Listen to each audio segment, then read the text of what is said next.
जब land allotment की हम बात करते हैं और बेसिकली लैंड डेवलपमेंट की हम जब बात करते हैं तो हमारे पास पहले से ही MPIDC की कई भूमियाँ जो हैं आरक्षित हैं और साथ ही साथ लार्ज स्केल इंडस्ट्रीज और मीडियम स्केल इंडस्ट्रीज के लिए आप सभी को जानकर काफ़ी खुशी होगी कि 20 हेक्टेयर तक के सिंगल नंबर्स हमारे पास 50 से अधिक हैं, जो कि इंडस्ट्रियलिस्ट और जो इन्वेस्टर्स हैं जो अपने चिन्हित करके, जैसा भी हमने माननीय मंत्री जी के द्वारा लैंड बैंक का विमोचन किया है, आप सभी लोगों तक वो पुस्तिका भी तत्काल ही पहुंच जाएगी।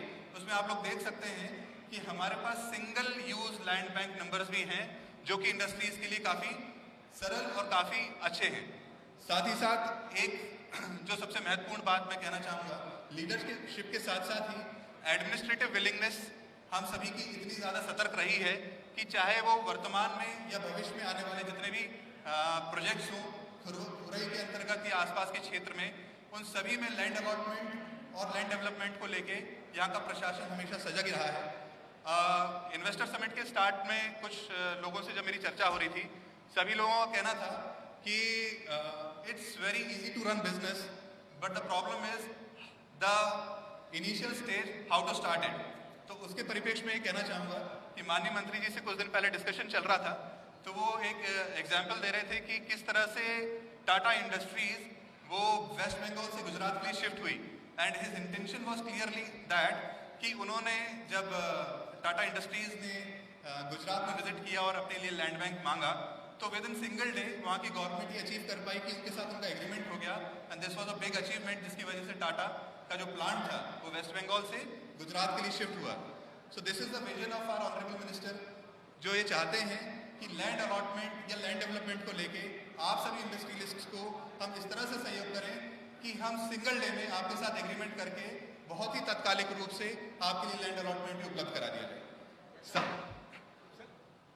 साथ ही साथ आप सभी लोगों को पुनः मैं इस ओर से धन्यवाद देना चाहूँगा कि आप सभी लोगों ने यहाँ पे आए, इस कार्यक्रम की गरिमा बढ़ाई और अंत में कहना चाहूँगा with the vision of the potential leadership and the endeavor to serve, we are set to invite you all to invest with trust and grow with us as we believe in inclusive growth with a motto of Sabka Saath, Sabka Vikas and Sabka Vishwas. That's all. Thank you.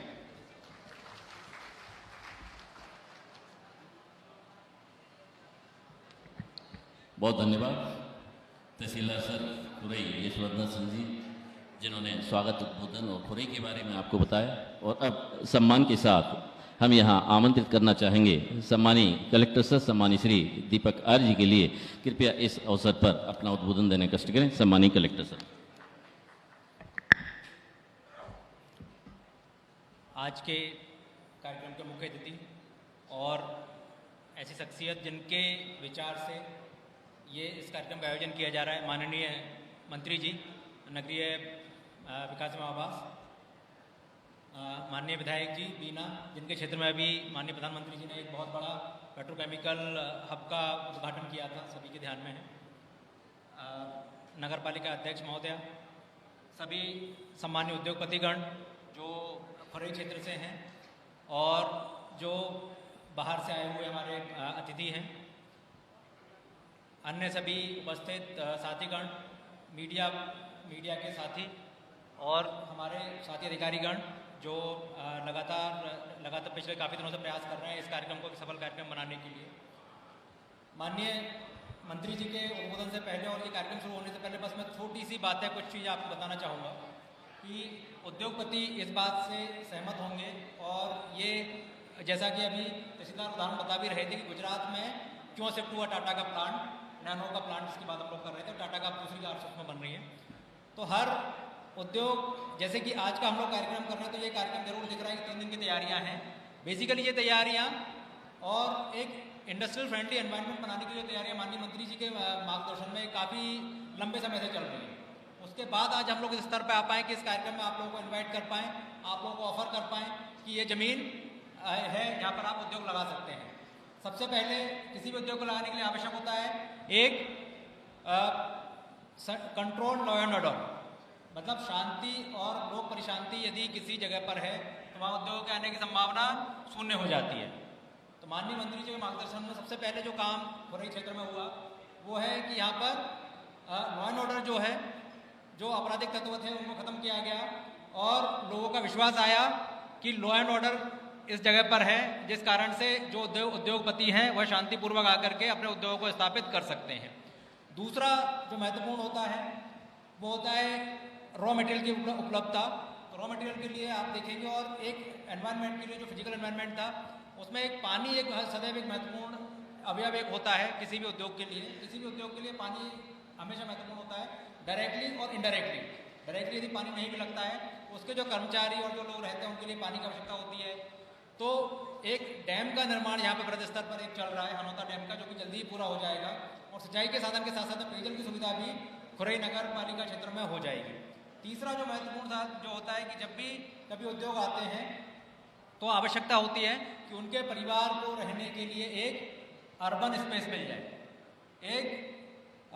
हर कोई चाहता है कि भाई उसके बच्चों को पढ़ने के लिए अच्छा स्कूल मिल जाए, रिक्रिएशनल फैसिलिटीज़ मिल जाए और एक urban space, shopping complex, malls, ये सारी चीज़ें मिल जाएं जिससे कि वो लोग अपना एक हेल्दी लाइफ, जो उनके कर्मचारी हैं और सब लोग हैं, वो अपना एक हेल्दी लाइफ और एक अच्छा ज़िंदगी जी पाएँ।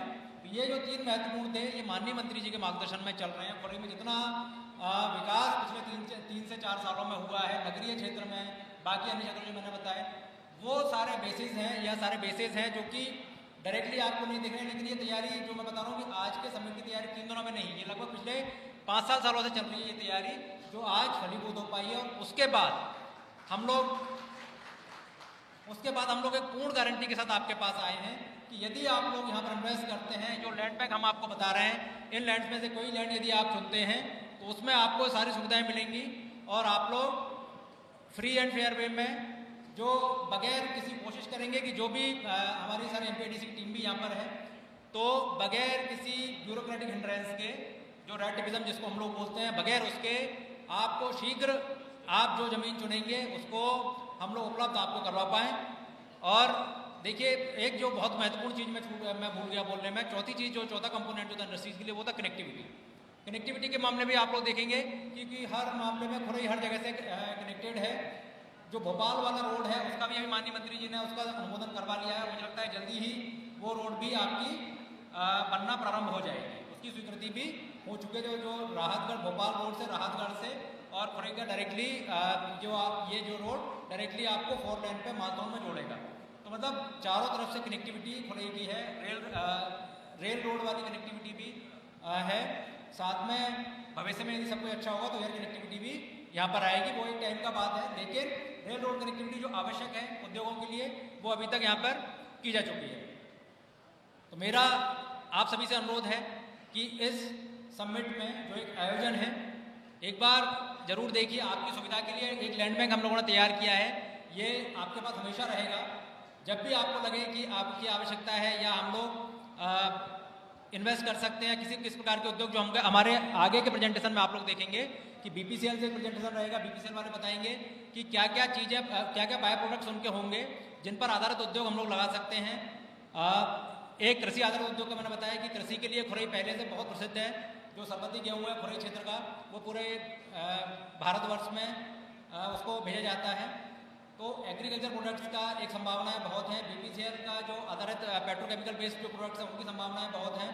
उसके अलावा एग्रो प्रोडक्ट्स में, जो कि हमारे जिले का वन डिस्ट्रिक्ट प्रोडक्ट के अंतर्गत भी आता है, उसमें खुरई ने पहले से काफ़ी अच्छा नाम खुरई का रहा है, देश में ही नहीं विदेशों में भी। तो ये सारे उद्योग तो हैं। और इसके अलावा भी कुछ नई संभावनाएं जो आप लोगों को लगती हैं, आप लोग उसमें इन्वेस्ट कर सकते हैं। आगे के जो प्रेजेंटेशन रहेंगे उनमें आपको बताएंगे। दूसरा, एमपीआईडीसी बताएगा कि एमपीआईडीसी के पास क्या क्या संसाधन यहाँ पर उपलब्ध हैं। और हमारा जो एमएसएमई डिपार्टमेंट है उनका प्रेजेंटेशन भी हम लोगों ने रखा हुआ है, वो भी आपको बताएं क्या क्या सुविधा है वो लोग आप लोगों को, एमएसएमई को, उद्योगों को दे सकते हैं। मैं एक बार फिर से धन्यवाद देना चाहूँगा माननीय मंत्री जी का, जिनके मार्गदर्शन में कार्यक्रम संपन्न हुआ। आप सभी का जो आप लोग यहाँ पर पधारे, और उम्मीद करूँगा कि एक अच्छा परिणाम इस समिट का आए, जिससे खुरई क्षेत्र को लाभ हो। धन्यवाद। बहुत धन्यवाद सम्मानीय कलेक्टर सर, सम्मानीय श्री दीपक आर्य जी। और अब जानते हैं खुरई के बारे में। खुरई कल, आज और कल खुरई पर एक डॉक्यूमेंट्री का प्रदर्शन आपके लिए तैयार है।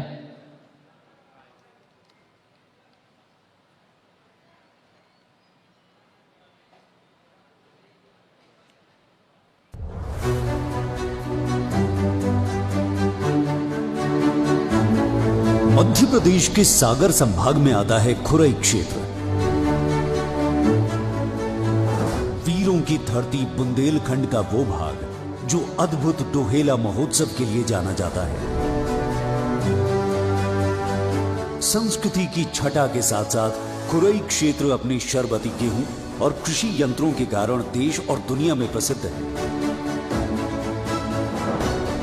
विगत लगभग 10 वर्षों में माननीय मुख्यमंत्री श्री शिवराज सिंह चौहान जी के मार्गदर्शन में नगरीय विकास एवं आवास मंत्री भूपेंद्र भैया के प्रयासों से खुरई क्षेत्र का अभूतपूर्व विकास हुआ है और अब विकास की इस नींव पर खुरई क्षेत्र औद्योगिक उन्नति की नई ऊंचाइयां छूने जा रहा है।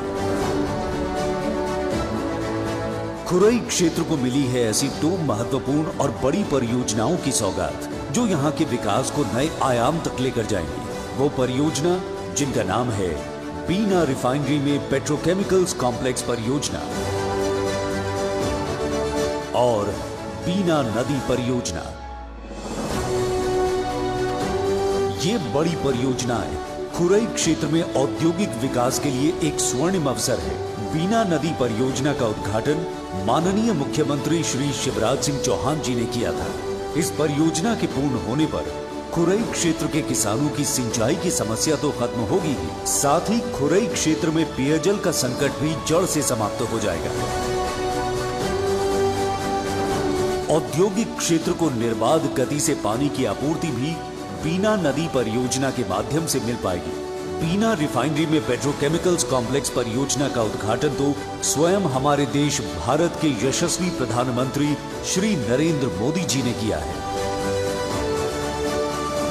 ये परियोजना खुरई क्षेत्र को एक नया आयाम, एक नया स्तर और एक नया स्वरूप देने का कार्य करेगी। आजकल पेट्रोकेमिकल से बनाए जाने वाले उत्पादों की भारी मांग है। दैनिक जीवन का अंग बन चुके ये उत्पाद हैं pipes, furniture, container, automotive parts, medical उपकरण, विभिन्न प्रकार की फिल्म, कृषि उपकरण और निर्माण कार्यों में प्रयुक्त होने वाले उपकरण इत्यादि। खुरई का कृषि उपकरण उद्योग तो पहले ही प्रदेश और देश में प्रसिद्ध है। शेष उत्पादों के निर्माण में भी खुरई क्षेत्र के उद्योगों के अग्रणी बनने की अनुकूल परिस्थिति बन रही है। बीना रिफाइनरी में पेट्रोकेमिकल्स कॉम्प्लेक्स परियोजना का उद्घाटन खुरई क्षेत्र में औद्योगिक क्रांति लेकर आया है। बीना रिफाइनरी परियोजना प्रारंभ होने के बाद रॉ मटेरियल की भी बड़े स्तर पर आवश्यकता होगी, जिससे खुरई क्षेत्र में पेट्रोकेमिकल से संबंधित विभिन्न प्रकार के उद्योग जैसे फिल्म्स, फाइबर, इंजेक्शन मोल्डिंग आदि उद्योगों की आवश्यकता तो होगी ही, साथ ही अन्य प्रत्यक्ष और अप्रत्यक्ष उद्योग भी अस्तित्व में आएंगे। ये एक स्वर्णिम अवसर है उद्योगपतियों के लिए और खुरई क्षेत्र के निवासियों के लिए साथ मिलकर विकास की नई गाथा लिखने का, खुरई क्षेत्र को औद्योगिक स्थल के रूप में ख्याति दिलाने का, स्थानीय स्तर पर बड़ी संख्या में रोजगारों के सृजन का और उद्योगों को असीमित ऊंचाई दे आत्मनिर्भर भारत के आदरणीय प्रधानमंत्री श्री नरेंद्र मोदी जी के स्वप्न को सच कर दिखाने का। इस दिशा में आगे बढ़ने के लिए उद्योग स्थापित कर प्रगति के सोपान चढ़ने के लिए नगरीय विकास एवं आवास मंत्री भूपेंद्र भैया ने आवश्यक आधारभूत ढांचा और अन्य सुविधाओं का प्रबंधन तो पहले ही कर दिया है। भूपेंद्र भैया के प्रयासों से निवेशकों और उद्योगपतियों को औद्योगिक क्षेत्र के लिए 2000 एकड़ भूमि खुरई क्षेत्र में उपलब्ध कराई जाएगी। खुरई क्षेत्र में भूपेंद्र भैया द्वारा कराए अभूतपूर्व विकास के बल पर उपयुक्त आधारभूत ढांचा है, अच्छी सड़कें, पुल और रेल ओवरब्रिज हैं जो NH-44 तक अच्छी कनेक्टिविटी देते हैं। खुरई क्षेत्र में उद्योग लगाने हेतु भूमि भरपूर मात्रा में उपलब्ध है। बीना रिफाइनरी से खुरई की कनेक्टिविटी शानदार है। खुरई की भौगोलिक स्थिति बीना रिफाइनरी के निकट है, साथ ही सड़क द्वारा आवागमन भी अत्यंत सरल है। खुरई क्षेत्र में लगने वाले इन उद्योगों में काम करने के लिए प्रतिभावान युवा हैं, जिन्हें ITI और अन्य विभिन्न ट्रेनिंग कार्यक्रमों के माध्यम से विभिन्न ट्रेड्स में कार्यकुशल बनाया जा रहा है। विभिन्न महानगरों वाली सुविधाएं खुरई क्षेत्र में उपलब्ध हैं, जैसे 100 बेड का अत्याधुनिक उपकरणों और सुविधाओं से लैस अस्पताल, बड़े बड़े पार्क, गुणवत्तापूर्ण शिक्षा के लिए उच्च स्तरीय स्कूल, म्यूजियम आदि। यहाँ विकास के इतने अनगिनत कार्य हुए हैं कि मुख्यमंत्री श्री शिवराज सिंह चौहान जी भी स्वयं मुक्त कंठ से प्रशंसा कर चुके हैं। इतने विकास के काम खुरई विधानसभा में हुए हैं, मध्य प्रदेश के किसी विधानसभा में नहीं हुए। यही नहीं, अनेकों विकास के अन्य प्रोजेक्ट भी खुरई क्षेत्र में आने वाले हैं, जिनसे औद्योगिक इकाइयों को भी लाभ मिलेगा। मालथौन में 8 करोड़ की लागत से भविष्य में उद्योगपतियों, कंपनी अधिकारियों की आवाजाही के उद्देश्य से पर्यटन विभाग का होटल बनाया जा रहा है। खुरई क्षेत्र का शासन और प्रशासन सकारात्मक सोच के साथ सर्वदा आपका सहयोग करेगा। बिजली से संबंधित हर आवश्यक संरचना खुरई क्षेत्र में तैयार कर दी गई है, ताकि निर्बाध गति से उद्योगों को बिजली मिलती रहे। भूपेंद्र भैया ने खुरई के निरतला में रिठौर रोड पर औद्योगिक क्षेत्र की अधोसंरचना विकास कार्य का शिलान्यास भी किया है। 10 एकड़ भूमि पर 881 लाख की लागत से ये कार्य होने जा रहे हैं। इस नए औद्योगिक क्षेत्र में सड़क, बिजली, पानी आदि की व्यवस्था विकसित की जाएगी। इस भूमि पर इंफ्रास्ट्रक्चर विकसित करना भी शुरू कर दिया गया है। इन इकाइयों की सहायता से भी खुरई क्षेत्र में हजारों रोजगार सृजित होंगे। साथ ही युवाओं को रोजगार के अलावा लोन लेकर खुद की औद्योगिक इकाई स्थापित करने के लिए रियायती दरों पर प्लॉट भी दिए जाएंगे। आप सभी से अनुरोध है, आदरणीय प्रधानमंत्री, माननीय मुख्यमंत्री और माननीय नगरीय विकास एवं आवास मंत्री भूपेंद्र भैया के इन भगीरथ प्रयासों को सफल बनाएं। आइए खुरई उद्योग लगाइए और तेज गति से विकसित हो रहे खुरई क्षेत्र की विकास गाथा में सम्मिलित हो जाइए। यहाँ अवसर है लाखों लोगों को रोजगार देकर अपने उद्योग को भी एक नया आयाम देने का। यहाँ आवश्यकता है हम सभी के जुड़ने की, सफलता हर घर तक पहुँचाने की और देश के विकास को तीव्र गति से बढ़ाने की। औद्योगिक क्रांति के सूत्रधार बनिए। सफलता के शिखर पर, उन्नति के द्वार पर आप सभी का हार्दिक स्वागत है। खुरई क्षेत्र परिवार में निवेश के इस उत्सव में आपका हार्दिक स्वागत है।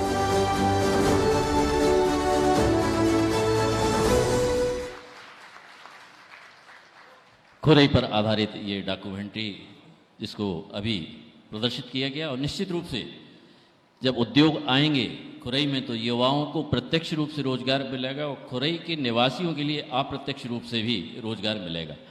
ऐसे ही विभिन्न विभागों की जो सूक्ष्म लघु मध्यम उद्यम विभाग MSME डिपार्टमेंट है, उद्योग संचालय, वहाँ उद्योगों को दी जाने वाली सुविधाएं, चाहे वो राज्य सरकार की हो चाहे केंद्र सरकार की संचालित विभिन्न योजनाएं हैं, उनकी जानकारी देने के लिए और जिले में संभावित उद्योगों की जानकारी देने के लिए एक PPT प्रेजेंटेशन के लिए मैं आमंत्रित करूंगा श्री कमलेश मगरदे, सहायक संचालक उद्योग विभाग सागर के लिए, कि वो आएं और अपना ये प्रेजेंटेशन यहाँ प्रस्तुत करें।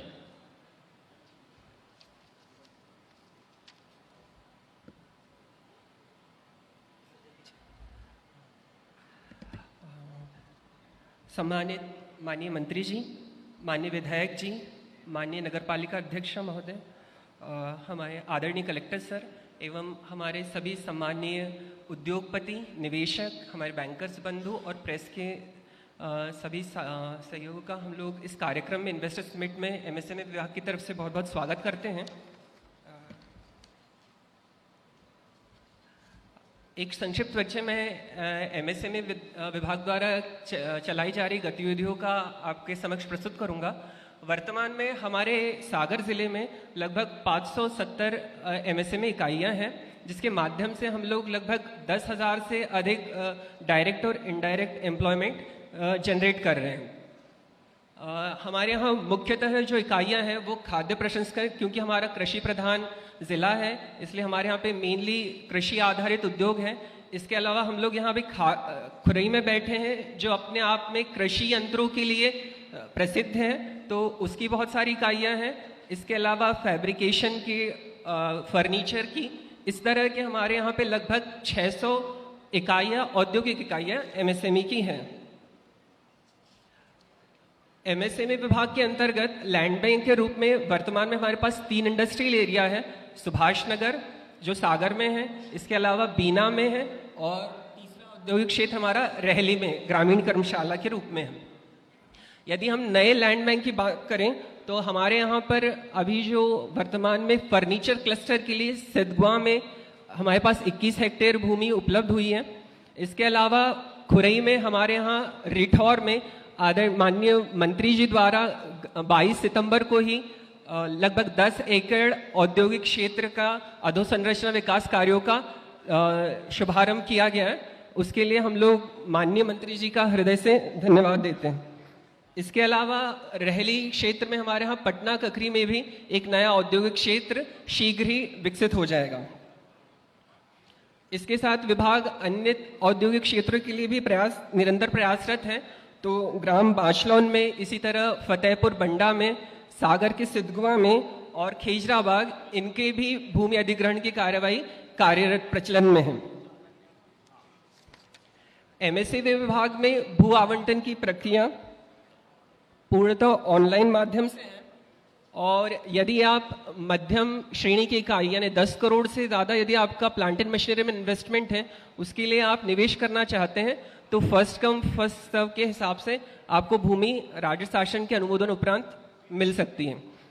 इससे छोटे जो हमारे इंडस्ट्रियल एरियाज जो विभाग द्वारा डेवलप किए जा रहे हैं, जैसे मैंने अभी आपको बताया पटना ककरी में, हमारे यहाँ रिठौर में जो औद्योगिक क्षेत्र हो रहा है, उसके अंतर्गत यदि आपको प्लॉट्स चाहिए इंडस्ट्रियल एस्टैब्लिश करने के लिए तो वहां पर भी आप first come first serve basis पे अप्लाई कर सकते हैं।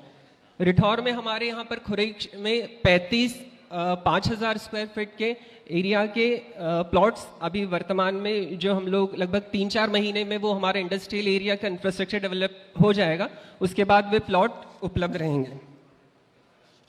नेक्स्ट जो हमारी रिक्वायरमेंट थी फाइनेंस की किसी भी इंडस्ट्री को एस्टैब्लिश करने के लिए, तो इसके लिए हमारे यहाँ पे 2 सेल्फ एम्प्लॉयमेंट स्कीम्स हैं जो चलाई जा रही है। एक है केंद्र शासन की प्रधानमंत्री रोजगार सृजन कार्यक्रम। इसमें आपको प्लांट एंड मशीनरी में पूरे प्रोजेक्ट कॉस्ट जो उसमें मैक्सिमम सीलिंग है उद्योग स्थापित करने के लिए 50 लाख तक की है, उसमें आपको 15 से 35% की सब्सिडी उपलब्ध कराई जाती है। राज्य शासन की भी इसी तरह की उद्योग स्थापित करने के लिए 50 लाख तक के निवेश के लिए योजना है, जिसमें आपको 3% इंटरेस्ट पे सब्सिडी मिलती है और प्लस CGT MSC जो आपकी लोन गारंटी फीस होती है वो 100% शासन द्वारा दी जाती है। मुख्यतः जो इसके अलावा विभाग द्वारा फाइनेंशियल असिस्टेंस भी प्रोवाइड किया जाता है MSME प्रमोशन पॉलिसी के अंतर्गत।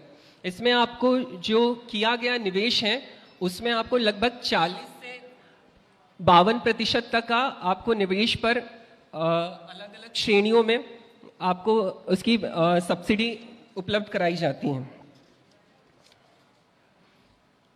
इसमें FA की जो हमारी MSME प्रमोशन पॉलिसी 2021 है, उसके अंतर्गत आप यदि अपने इंडस्ट्री के लिए कोई पेटेंट लेते हैं, कोई गुणवत्ता प्रमाणीकरण करते हैं, तो उसके लिए भी जो आपका खर्च हुआ है उसकी प्रतिपूर्ति शासन द्वारा की जाती है।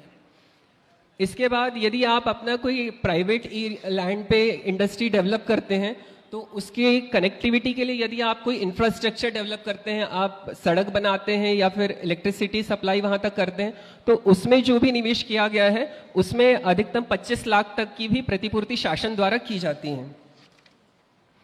इसके बाद एफ्लुएंट ट्रीटमेंट प्लांट, अगर आप अपनी इसको प्रदूषण मुक्त करने के लिए जो भी करते हैं उसके लिए भी शासन द्वारा सब्सिडी प्रोवाइड की जाती है। यदि हम हमारे खुरई में निवेश के अवसर देखें तो चूंकि कृषि प्रधान एरिया है, इसलिए यहाँ पे खाद्य प्रसंस्करण की इकाइयों की बहुत अच्छी संभावनाएं हैं। इसके अलावा पेट्रोकेमिकल उद्योग, चूंकि हमारे यहाँ बीना रिफाइनरी लगा हुआ है और यहाँ पे अभी बहुत बड़ा आपने भी कार्यक्रम में सुना होगा, तो पेट्रोकेमिकल आधारित उद्योग भी यहाँ पे बहुत सारे लगाए जा सकते हैं। इसके अलावा फैब्रिकेशन वर्क्स, कृषि संयंत्र यहाँ पे ऑलरेडी निर्माण हो ही रहे हैं, उसके लिए हमारा कृषि 1 डिस्ट्रिक्ट 1 प्रोडक्ट के अंदर कृषि यंत्र चयन हुआ है। इसके अलावा मसाला उद्योग, आपको अगर बेकरी आइटम्स के डालने तो इस तरह ये कोरोगेटेड बॉक्स के यूनिट, बायोफ्यूल, इस तरह के ये क्षेत्र है जिसमें आप अपनी इंडस्ट्रीज लगा सकते हैं। जी धन्यवाद।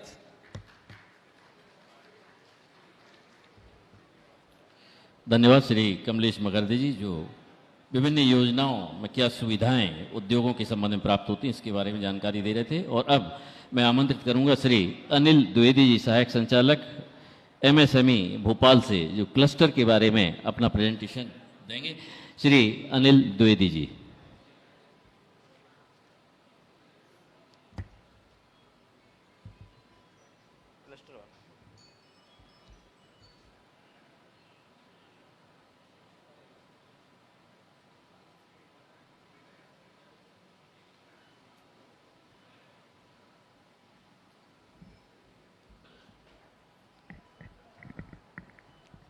आदरणीय मंत्री जी, विधायक जी, कलेक्टर महोदय, सम्मानीय मंच एवं उपस्थित साथियों,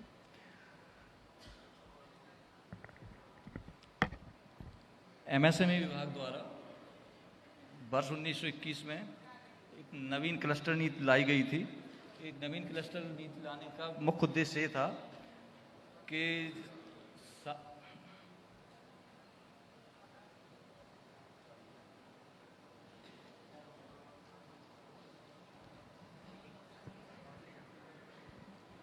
मुख्य उद्देश्य था शासन के सीमित वित्तीय संसाधन होते हैं, क्योंकि शासन हर जगह डिमांड के अनुसार इंडस्ट्रियल एरिया का डेवलपमेंट नहीं कर सकता है।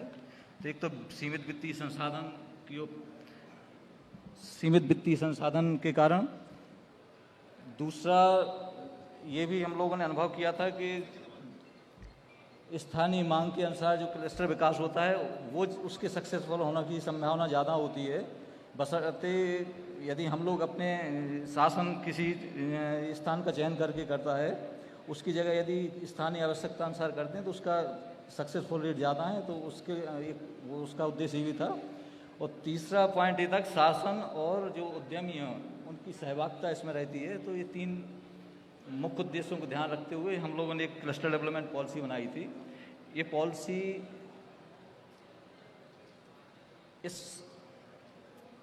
इस उद्देश्य के साथ बनाई गई थी कि इसमें शासन का भी पक्ष सम्मिलित रहेगा और प्राइवेट लोग भी रहेंगे। इस पॉलिसी के जो मुख्य 3 पॉइंट थे, इसमें क्लस्टर है। क्लस्टर की डेफिनेशन किसी प्रोडक्ट के आधार पर नहीं है, क्लस्टर की डेफिनेशन MSMEs का है। तो जो क्लस्टर होगा उसके लिए आवश्यक है कि कम से कम 80% MSMEs होना चाहिए उस क्लस्टर में, जहाँ भी इंडस्ट्रियल क्लस्टर बनेगा। दूसरा इसमें था एक निवेशक और एक विकासक, दोनों की डेफिनेशन अलग अलग है। निवेशक वो है जो वहाँ पर निवेश करेगा, जो इंडस्ट्री लगाएगा वो निवेशक कहलाता है, और विकासक कहलाता है जो उस इंडस्ट्रियल एरिया का विकास करेगा। जो SPV होगी, SPV उसका विकास करती है तो SPV कहलाएगा विकासक, और SPV के जो मेंबर्स होंगे वो कहलाएंगे निवेशक, जिनके द्वारा वहाँ पर इंडस्ट्री लगाई जाती है। तो ये इनमें दोनों में बहुत डिफरेंस है, इसको समझना बहुत ज़रूरी है कि निवेशक कौन है और विकासक कौन है। जो SPVs होती है, जो विकासक होगा वो 4 तरह की एंटिटी हो सकती है। ये कंपनी अधिनियम 2013 के सेक्शन 8 के तहत जो कंपनी होती है निर्मित, वो हो सकता है। LLP एक्ट 2008 के तहत भागीदारी फर्म हो सकती है। भागीदारी फर्म जो होता है 1932 के एक्ट के तहत जो पंजीकृत भागीदारी फर्म है वो हो सकता है। और सोसाइटी एक्ट के तहत पंजीकृत सोसाइटी की समिति हो सकती है। और SPV में कम से कम 5 सदस्य होना जरूरी है, ये इसकी एक कंडीशन है। तो सोसाइटी के 4 तरह की एंटिटी हो सकती है। इसके आवेदन की प्रक्रिया होती है कि जो हम क्लस्टर डेवलप करेंगे वो MSME के स्वामित्व आधिपत्य की अविकसित भूमि पर करेंगे। अविकसित भूमि होना वो जरूरी है। हम विकसित भूमि पर या जहाँ जिस पर सरकार द्वारा कोई विकास कार्य किए गए उस पर क्लस्टर विकसित नहीं करेंगे, अविकसित भूमि होगी भी। भूमि का न्यूनतम क्षेत्र 5 एकड़ होगा उसमें। इसकी प्रोसेस है कि जो हम पहले आइडेंटिफाई कर लेंगे 5 एकड़ जमीन, जिसके बाद कम से कम 15 दिन पूर्व 2 समाचार पत्रों में इसका प्रकाशन कराते हैं कि हम अमुक भूमि पर क्लस्टर विकास करना चाहते हैं। जो भी इसमें इच्छुक व्यक्ति हों या SPVs हों इसमें आवेदन कर सकते हैं। 21 दिन तक हम आवेदन लेते हैं। आवेदन की प्रक्रिया, आवेदन के साथ 10,000 रुपये का आवेदन शुल्क लिया जाता है। और उसके साथ जो प्रस्तावित अभिन्यास है, मतलब जो लेआउट बनाएगा उस भूमि पर, उसकी अनुमानित लागत, रोड, बिजली, पानी, ये सब का कितना होगा और वो उसकी वित्तीय व्यवस्था कहाँ से होगी, सब जानकारी आवेदन में भरना होती है।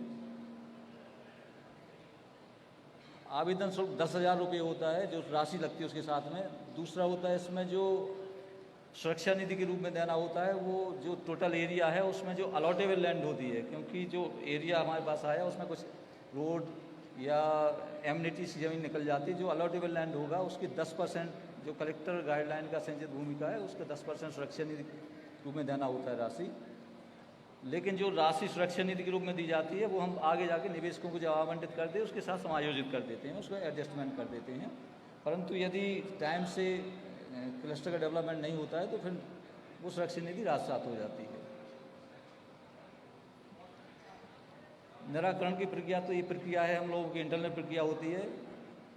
ऑनलाइन हम आवेदन लेते हैं एमपी टेंडर की साइट से, उसमें एक समिति होती है जिला स्तर पर, वो इसका परीक्षण करती है। परीक्षण के बाद कमिश्नर को जाता है, कमिश्नर के बाद शासन को जाता है, शासन के बाद एक SLEC है मुख्य सचिव की अध्यक्षता में, वहाँ जाता है और वहाँ से ये अप्रूव होता है।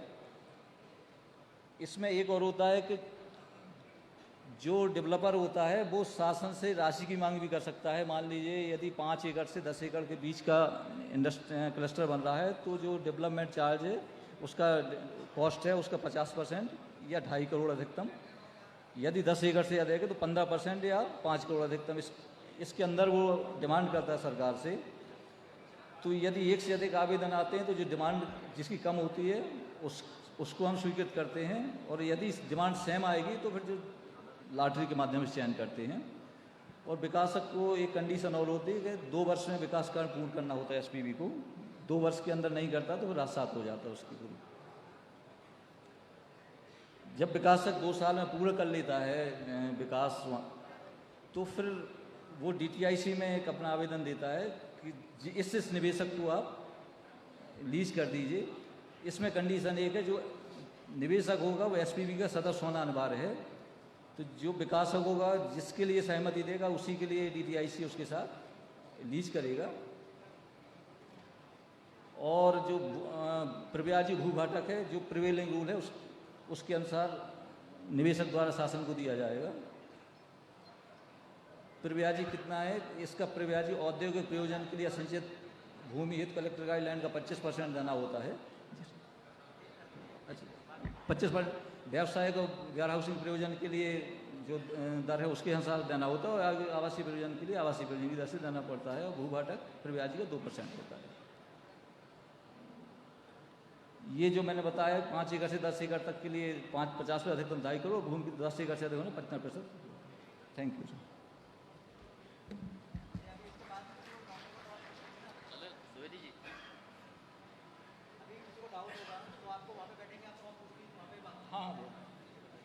यदि किसी को डाउट हो या इसके बारे में कुछ जानकारी और लेना हो तो MSME का जो पवेलियन है मैं वहाँ बैठा मिलूँगा, और हमारे साथ के और भी अधिकारी आए हैं भोपाल से, तो वहाँ हम आपका डाउट पूरा क्लियर कर देंगे जी। बहुत धन्यवाद, बहुत धन्यवाद श्री अनिल द्विवेदी जी, जो क्लस्टर के बारे में अपना प्रेजेंटेशन यहाँ दे रहे थे। और अब मैं आमंत्रित करूँगा श्री प्रणीत रेड्डी, मैनेजर टेक्निकल सर्विस बीना रिफाइनरी के लिए, वो आएँ और अपना प्रेजेंटेशन कृपया यहाँ दें।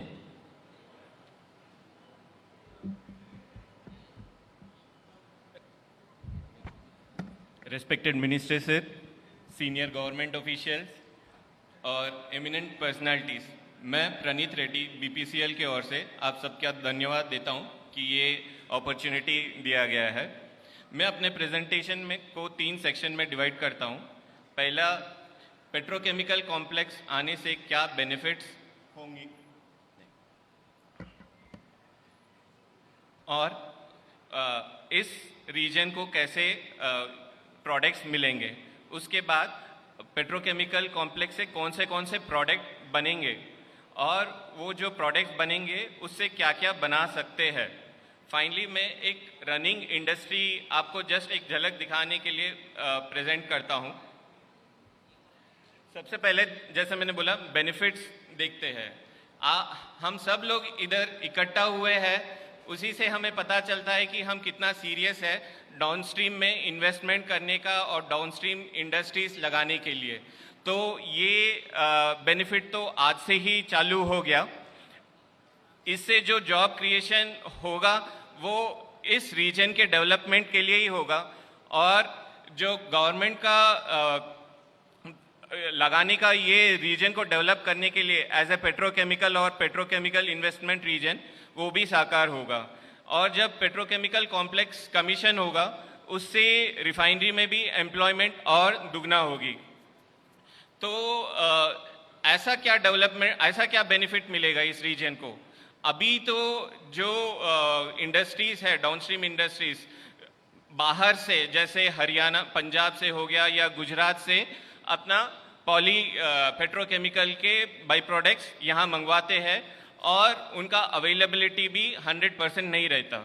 लेकिन जब बिना रिफाइनरी में पेट्रोकेमिकल कॉम्प्लेक्स कमीशन होगा, तो इस रीजन को सबसे पहले प्रोडक्ट्स मिलेंगे जिसको वो प्रोसेस करके बहुत सारी चीज़ें बना सकते हैं। इसके लिए रिफाइनरी के अंदर एक वर्ल्ड क्लास वेयरहाउस भी है, जिसमें 21 दिन का स्टोरेज होगा। और जो इन्वेस्टर्स है, बाद में जो इंडस्ट्रीज लगाएंगे, उनके साथ मिलके कुछ नया प्रोडक्ट बनाने के लिए एक प्रोडक्ट एप्लीकेशन डेवलपमेंट सेंटर भी बनाया जाएगा। और सबसे पहले जो ऑलरेडी एग्जिस्टिंग प्लास्टिक पार्क्स है भोपाल के पास और ग्वालियर के पास, इनको सबसे पहले प्रोडक्ट्स भी पेट्रोकेमिकल कॉम्प्लेक्स से जाएगा। बहुत ब्रीफली मैं अगर बताऊं तो पेट्रोकेमिकल कॉम्प्लेक्स से 3 टाइप के प्रोडक्ट्स निकलेंगे। एक है पॉलीप्रोपिलीन, जिसका यूज़ होगा, जैसे हम ओवन में चीज़ें, कंटेनर को गर्म कर सकते हैं, बाद में ठंडा होगा। ये जो थर्मल स्टेबिलिटी का प्रॉपर्टी है, इससे हम पॉलीप्रोपिलीन से बनाएंगे। और जैसे आजकल के पैकेजिंग, फूड सर्विसेज और जैसे अमेज़ॉन हो गया, फ्लिपकार्ट हो गया, इन सब में जो पैकेजिंग के लिए जो फिल्म्स यूज़ करते हैं, वो लीनियर लो डेंसिटी पॉलीइथिलीन से बनाया जाता है। और जो इंडस्ट्रियल एप्लीकेशंस के लिए और आगे जाके जो 5G टेक्नोलॉजी आएगा, तो उसके केबल फाइबर्स को जो पाइप में लगाएंगे, उसके लिए हम हाई डेंसिटी पॉलीइथिलीन का प्रोडक्ट्स यूज़ करेंगे। तो जैसे मैंने बोला, पॉलीप्रोपिलीन से हम सिर्फ घर के चीज़ें ही नहीं, इंडस्ट्रियल बैग्स, सीमेंट बैग्स, ये सब भी बनाने के लिए यूज़ कर सकते हैं। और linear low density film, mainly 80% इसका यूज़ होता है फिल्म पैकेजिंग फिल्म्स में, लैमिनेशंस में यूज़ होता है। और high density polyethylene heavy duty pipes में यूज़ होता है। ये सारे अगर देखेंगे, ये जो एप्लीकेशंस है, अलग अलग कैटेगरीज में अगर डिवाइड करेंगे, तो पैकेजिंग में सबसे ज़्यादा यूज़ होता है। कंस्ट्रक्शन में जैसे सीमेंट बैग्स, इंडस्ट्रियल बैग्स, इसमें यूज़ होता है। और मेडिकल अप्लायंस में यूज़ होता है। और ऑटोमेशन के प्रोडक्ट्स में भी यूज़ होता है।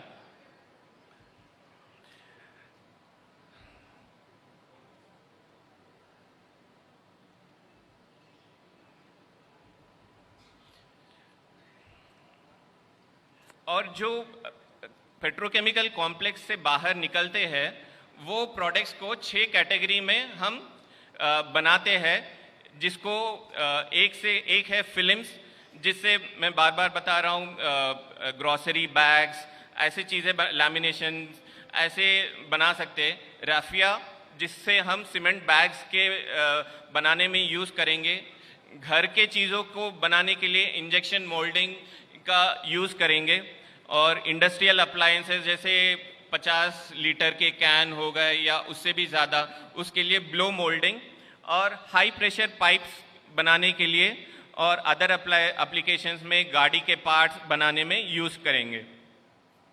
इसमें 40% यूज़ तो सीमेंट और फर्टिलाइज़र बैग्स, पैकेजिंग में बेसिकली यूज़ होता है। और ऑटोमोबाइल पार्ट्स बनाने में और हाउस होल्ड अप्लायंसेस में यूज़ होता है। ये एक बार बनने के बाद कहाँ बेचेंगे? तो आज के मार्केट सर्वे के हिसाब से नियर बाई एरिया, पहले तो एमपी में ही इंदौर, सतना, भोपाल तो है ही, और आसपास कानपुर, वाराणसी, इधर भी हम इसको बेच सकते हैं। और जब एक बार पेट्रोकेमिकल कॉम्प्लेक्स बनेगा तो सागर भी एक इंडस्ट्रियल हब डेफिनेटली बन जाएगा। तो सबसे पहले प्रोडक्ट जो मैंने बताया पॉलीप्रोपिलीन, ये पॉलीप्रोपिलीन यूज क्यों होता है? क्योंकि जैसे मैंने बताया ये हाई थर्मल स्टेबिलिटी, मतलब इसको गर्म भी करो फिर ठंडा भी हो तो इसका प्रॉपर्टी कुछ चेंज नहीं हो सकता, और ये रीयूजेबल है। जैसे इससे पहले मैम ने बोला था कि सिंगल यूज प्लास्टिक को अवॉइड करना चाहिए, तो ये रीयूजेबल है। तो ये सारे एक्सेलेंट प्रॉपर्टीज के वजह से हम इसको किस किस चीजों में यूज कर सकते हैं।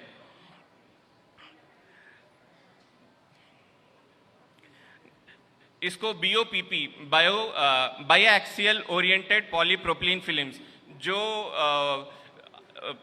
पैकेजिंग, फूड पैकेजिंग में यूज होता है, डिस्पोजेबल पैकेजिंग और गारमेंट्स को जो रैप करते हैं उसके लिए यूज होता है, वुवन फैब्रिक्स जो सोफे पे कवर बनते हैं उसके लिए, और मार्केट जाते time bags, rigid packaging, bottles हो गया, मेडिकल अप्लायंसेस, इन सबसे ज़्यादा आजकल ये यूज हो रहा है मार्केट लेके जाने के बैग्स और जैसे वुवन फैब्रिक्स, इसमें सबसे ज़्यादा यूज हो रहा है। और लीनियर लो डेंसिटी पॉलीइथिलीन, जैसे ई कॉमर्स आजकल बहुत तेजी से चल रहा है, तो उनको जो फूड आइटम्स चाहिए वो सब पैक करने के लिए जो फिल्म्स यूज होते हैं वो लीनियर लो डेंसिटी पॉलीइथिलीन से बनते हैं। ये जैसे पहले बताया 80% LLDPE का यूज फिल्म बनाने में यूज होता है। जैसे आप देख सकते हैं ये ये बॉटल्स को पैक करने के लिए लाइनर बैग्स हो गया, कहीं ट्रांसपोर्ट करने के लिए शिपिंग के लिए सैक्स, और शिफ्टिंग के लिए हाउस होल्ड शिफ्टिंग के लिए स्ट्रेच रैप्स, लैमिनेशन फिल्म्स, ये सबसे ज़्यादा ड्रिप इरिगेशन ट्यूब्स बनाने के लिए LLDPE यूज होता है। और हाई डेंसिटी पॉलीइथिलीन ये यूज होता है हैवी ड्यूटी एप्लीकेशंस के लिए, इंडस्ट्रियल एप्लीकेशंस के लिए। क्यों? क्योंकि इसको अच्छी तरीके से मोल्ड किया जा सकता है, इसमें करोजन कम होता है तो ज़्यादा दिन चलेगा। और जैसे जैसे ये 5G एप्लीकेशन आएगा तो वो जो फाइबर्स, ऑप्टिकल फाइबर्स है उसको लगाने के लिए जो पाइप लगेंगे उसमें भी हाई डेंसिटी पॉलीइथिलीन का ही ग्रैन्यूल्स का यूज होगा। जैसे आप देख सकते हैं ये woven sacks, pressure pipes, lubricant cans, household items, ये सब बनाने के लिए ये पॉलीइथिलीन का यूज किया जा सकता है। लेकिन जो मैं तो बोल रहा हूँ कि यूज किया जा सकता है, तो लेकिन मैं जस्ट आपको एक दिखाना चाहता हूँ कि जो इंडस्ट्री आएंगे डाउनस्ट्रीम में वो किस तरीके के होंगे। इसके लिए मैंने जस्ट एक एग्जांपल वेस्ट बंगाल में हल्दिया के पास एक इंडस्ट्री का लिया हूँ, जो बनाते हैं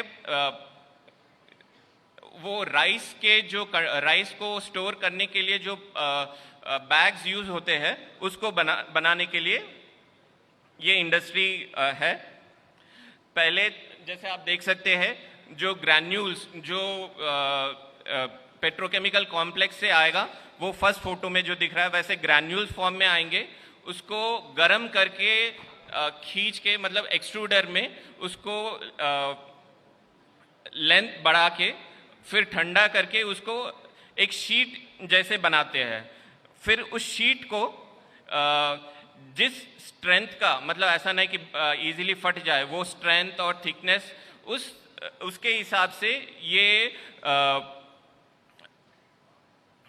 थ्रेड्स में कट किया जाता है, और ये थ्रेड्स को फिर एक टेप के जैसे इसको सेव करके फिर उसको फाइनली वीव करके उसको जो बैग्स चाहिए उसका जो भी जिस शेप में चाहिए वो बनाने के लिए हम इसको यूज कर सकते हैं। तो मैं 100% कॉन्फिडेंट हूँ कि ये सब जब प्रोडक्ट्स मिलेंगे और उससे पहले जब खुराई रेडी रहेगा तो डेफिनेटली यहाँ के लोगों के लिए और डेफिनेटली अपने देश के लिए ये बहुत यूजफुल रहेगा। Thank you. Thank you.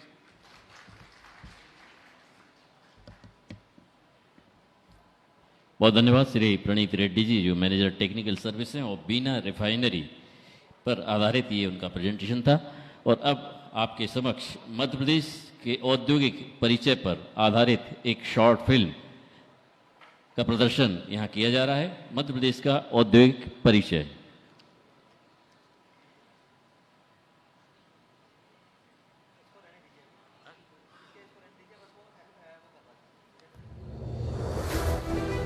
India's emerging economic tiger is on the move, and faster growth, higher profits and bigger gains follow. Come, let's look at the future.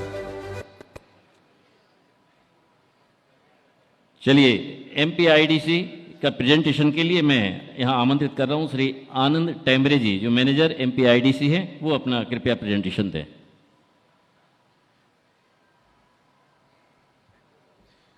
नमस्कार, सभी आदरणीयों को मेरा प्रणाम।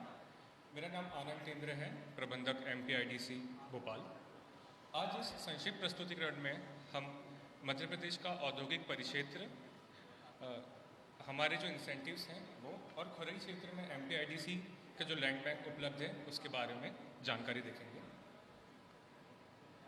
स्ट्रैटेजिक लोकेशन, जैसा कि आप सभी जानते हैं, मध्य प्रदेश भारत के दिल में बसता है, सेंट्रली लोकेटेड है। देश की लगभग 50% पॉपुलेशन से ज़्यादा को हम मध्य प्रदेश से 4 घंटे में कवर कर सकते हैं, एक्सेस कर सकते हैं। क्षेत्र की दृष्टि से मध्य प्रदेश देश में दूसरा तथा पॉपुलेशन में 5वां सबसे बड़ा राज्य है।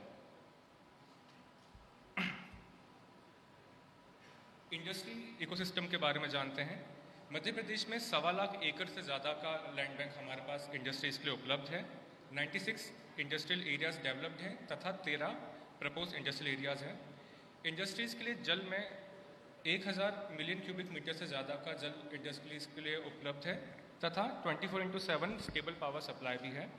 एमपीआईडीसी के पास कुछ क्षेत्रों में डिस्कॉम का लाइसेंस भी है, जैसे पीथमपुर में एसईजेड है, वहाँ पे हमारे पास डिस्कॉम का लाइसेंस है, और भी क्षेत्रों में लिया जा रहा है, जिससे बिजली कम दरों पर इकाइयों को उपलब्ध कराई जाती है।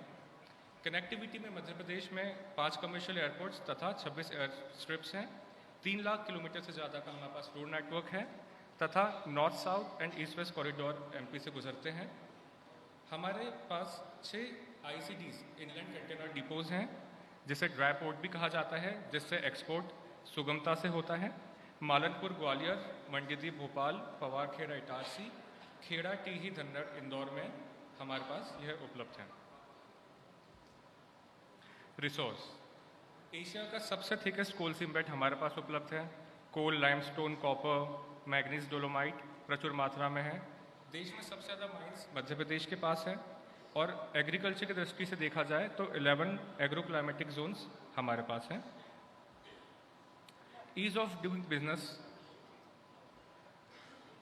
का सिनेरियो देखते हैं। मध्य प्रदेश सरकार ने सिंगल विंडो सिस्टम स्टार्ट किया है, जिसका लिंक है invest.mp.gov.in। लैंड अलॉटमेंट सिस्टम हमारे पास पूर्ण तरह ऑनलाइन है, GIS बेस्ड है। अप्रूवल्स को बहुत सुगम कर दिया गया है। 44 से ज़्यादा अप्रूवल्स आप मात्र 30 दिन में प्राप्त कर सकते हैं। इंसेंटिव्स भी अब ऑनलाइन आप अप्लाई कर सकते हैं, और 2400 से ज़्यादा कंप्लाइंसेस जो पूर्व में होते थे उससे बहुत कम कर दिया गया है या फिर हटा दिया गया है। खुरई डिस्ट्रिक्ट सागर में हमारे पास जो लैंड बैंक उपलब्ध है उसकी जानकारी हम देखते हैं। खुरई में दलपतपुर मालगुजारी में 12 हेक्टेयर, दलपतपुर रैयतवाड़ी में 14.98 हेक्टेयर तथा करमपुर में 60 हेक्टेयर, कुल 87 हेक्टेयर भूमि खुरई तहसील में एमपीआईडीसी के पास उपलब्ध है। और अगर कुल सागर जिले में देखा जाए तो 2800 से ज़्यादा हेक्टेयर भूमि हमारे पास वर्तमान में उपलब्ध है। रेवेन्यू लैंड देखा जाए, एमपीआईडीसी के लैंड के अतिरिक्त रेवेन्यू डिपार्टमेंट के पास 2000 एकड़ से ज़्यादा का लैंड बैंक उपलब्ध है, जिसकी ब्रोशर अभी यहाँ पे वितरित किया गया है। इंडस्ट्रियल प्रमोशन पॉलिसी के बारे में जानते हैं। प्लांट मशीनरी बिल्डिंग में जो भी निवेश किया जाता है उसका अप टू 40% का सब्सिडी हमारे द्वारा दिया जाता है। Power, water, approach road create करने के लिए भी असिस्टेंस दिया जाता है। ग्रीन इंडस्ट्रियलाइजेशन के अंतर्गत जो वेस्ट मैनेजमेंट सिस्टम्स इकाइयाँ लगाती हैं, जैसे effluent treatment plant, sewage treatment plant, 0 litre discharge units लगाने के लिए भी इंसेंटिव्स दिए जाते हैं। पावर टैरिफ और इलेक्ट्रिसिटी ड्यूटी में एग्जम्पशन दिया जाता है। पेटेंट चार्जेस का रिम्बर्समेंट दिया जाता है। पर्सन विद डिसेबिलिटीज़ को अगर आप एम्प्लॉयमेंट देते हैं तो उसके ऊपर भी इंसेंटिव दिया जाता है। 100 करोड़ का से अधिक का निवेश करने पर कस्टमाइज पैकेज की सुविधा भी मध्य प्रदेश शासन द्वारा उपलब्ध कराई जाती है। अब विभिन्न सेक्टरों में जो सब्सिडीज दी जाती हैं हम उसे शॉर्ट में देख लेते हैं। गारमेंट में इंटरेस्ट सब्सिडी दी जाती है 5% की 7 साल के लिए। स्किल डेवलपमेंट और ट्रेनिंग एक्सपेंसेस में जो खर्चा होता है कंपनीज का, उसका भी बहुत कुछ प्रतिशत रिम्बर्स किया जाता है। स्टैम्प ड्यूटी और रजिस्ट्रेशन फीस में रिम्बर्समेंट मिलता है और इसमें इंसेंटिव्स 200% तक मिलता है जो प्लांट एंड मशीनरी में निवेश किया जाता है। टेक्सटाइल पे भी इंटरेस्ट सब्सिडी उपलब्ध है। फार्मा में ग्रॉस सप्लाई वैल्यू का 2 ईयर्स को स्लैक पीरियड मानक के भी उसमें सुविधाएं दी जाती हैं। फूड प्रोसेसिंग में इंसेंटिव ज़्यादा हैं, अप टू 60% तक का इंसेंटिव दिया जाता है फूड प्रोसेसिंग यूनिट्स को। मंडी फीस की भी रिम्बर्समेंट मिलता है। कोल्ड चेन और वेयर हाउसेज बनाने के लिए भी फाइनेंशियल असिस्टेंस दिया जाता है। लेबर रिफॉर्म्स में पूर्व में जो 61 रजिस्टर्स को मेंटेन करना इकाइयों के लिए मैंडेटरी होता था, अब उसको सुगम करने के लिए मात्र एक सिंगल रजिस्टर करा गया है। महिला सशक्तिकरण के लिए महिलाओं को सभी 3 शिफ्ट में काम करने के लिए अनुमति दी गई है। पूर्व में जो कॉन्ट्रैक्ट एम्प्लॉयज़ रखे जाते थे उनका हर साल आपको रिन्यूअल करना होता था, पर अब ऐसा नहीं करना होता है। सिर्फ पूरे एक बार में आप उनके कॉन्ट्रैक्ट पीरियड का लाइसेंस बनवा सकते हैं। 16 सर्विसेज को डीम्ड अप्रूवल कर दिया गया है जिससे काम जल्दी होता है और माइनर ऑफेंसेस को डीक्रिमिनलाइज करा गया है। मध्य प्रदेश सरकार के अभी जो 10 सेक्टर्स फोकस में हैं, जिसको जो महत्वपूर्ण है मध्य प्रदेश को 550 मिलियन इकोनॉमी बनाने के लिए, वह है agriculture, renewable energy, automobile, logistics, textiles, natural gas, pharmaceuticals, aerospace, IT and tourism.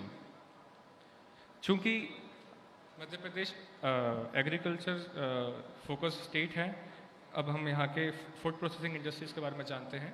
प्रदेश में 70 से ज़्यादा वृहद इकाइयाँ फूड प्रोसेसिंग में कार्यरत हैं तथा 3800 से ज़्यादा एमएसएमई हमारे यहाँ पर हैं।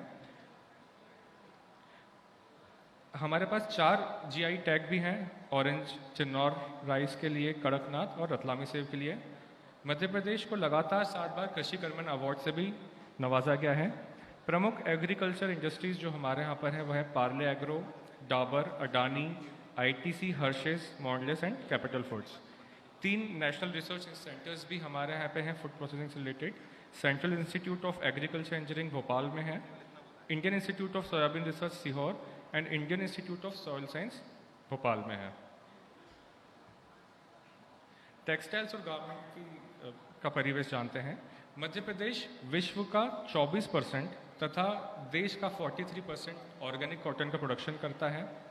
हमारे प्रदेश में 60 से ज़्यादा वृहद टेक्सटाइल मिल्स हैं और लाखों स्पिंडल्स हमारे यहाँ पे काम कर रहे हैं। टेक्सटाइल्स से रिलेटेड हमारे यहाँ पे मेजर इंस्टीट्यूट्स हैं NID Bhopal, NIFT Bhopal, IIITDM Jabalpur and ATDC कार्यरत हैं। हमारा प्रदेश टेक्सटाइल में काफ़ी अग्रणी हो चुका है और जो सेंट्रल गवर्नमेंट की PLI स्कीम है, प्रोडक्शन इंसेंटिव स्कीम, उसमें सबसे ज़्यादा निवेश पूरे देश में हमारे राज्य में आया है 350 करोड़ से ज़्यादा का। प्रमुख इकाइयाँ हमारे यहाँ टेक्सटाइल्स की हैं Grasim, Pratibha, Trident, Gokuldas, Avgol and Raymonds Nahar. Petrochemical के परिवेश के बारे में जानते हैं। कोल बेड मीथेन और गैस का कमर्शियल प्रोडक्शन विंध्यान बेसिन में जल्द ही शुरू किया जाएगा।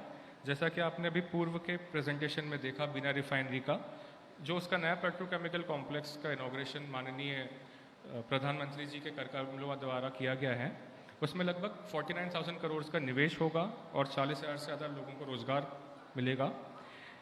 चूँकि खुरई क्षेत्र से सबसे समीप में यह कॉम्प्लेक्स आ रहा है, तो इससे प्लास्टिक्स, टेक्सटाइल, पैकेजिंग, टॉयज़ और फर्नीचर की इकाइयों के लिए बहुत अच्छे अवसर यहाँ पे होंगे।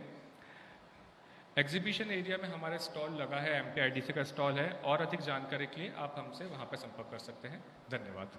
Thank you.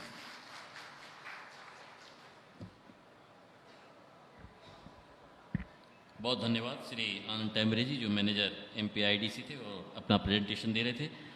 और अब आप सबके बीच से हमारे प्रसिद्ध इंडस्ट्रियलिस्ट जो नरसिंहपुर से हमारे साथ यहाँ जुड़े हुए हैं, महाकुशल शुगर मिल कंपनी के सम्मानीय श्री नवाब रज़ा जी को हम सादर आमंत्रित करते हैं उनके विचारों को, उनके अनुभवों को जानने के लिए।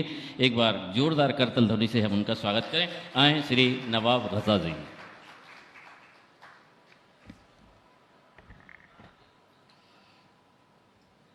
आदरणीय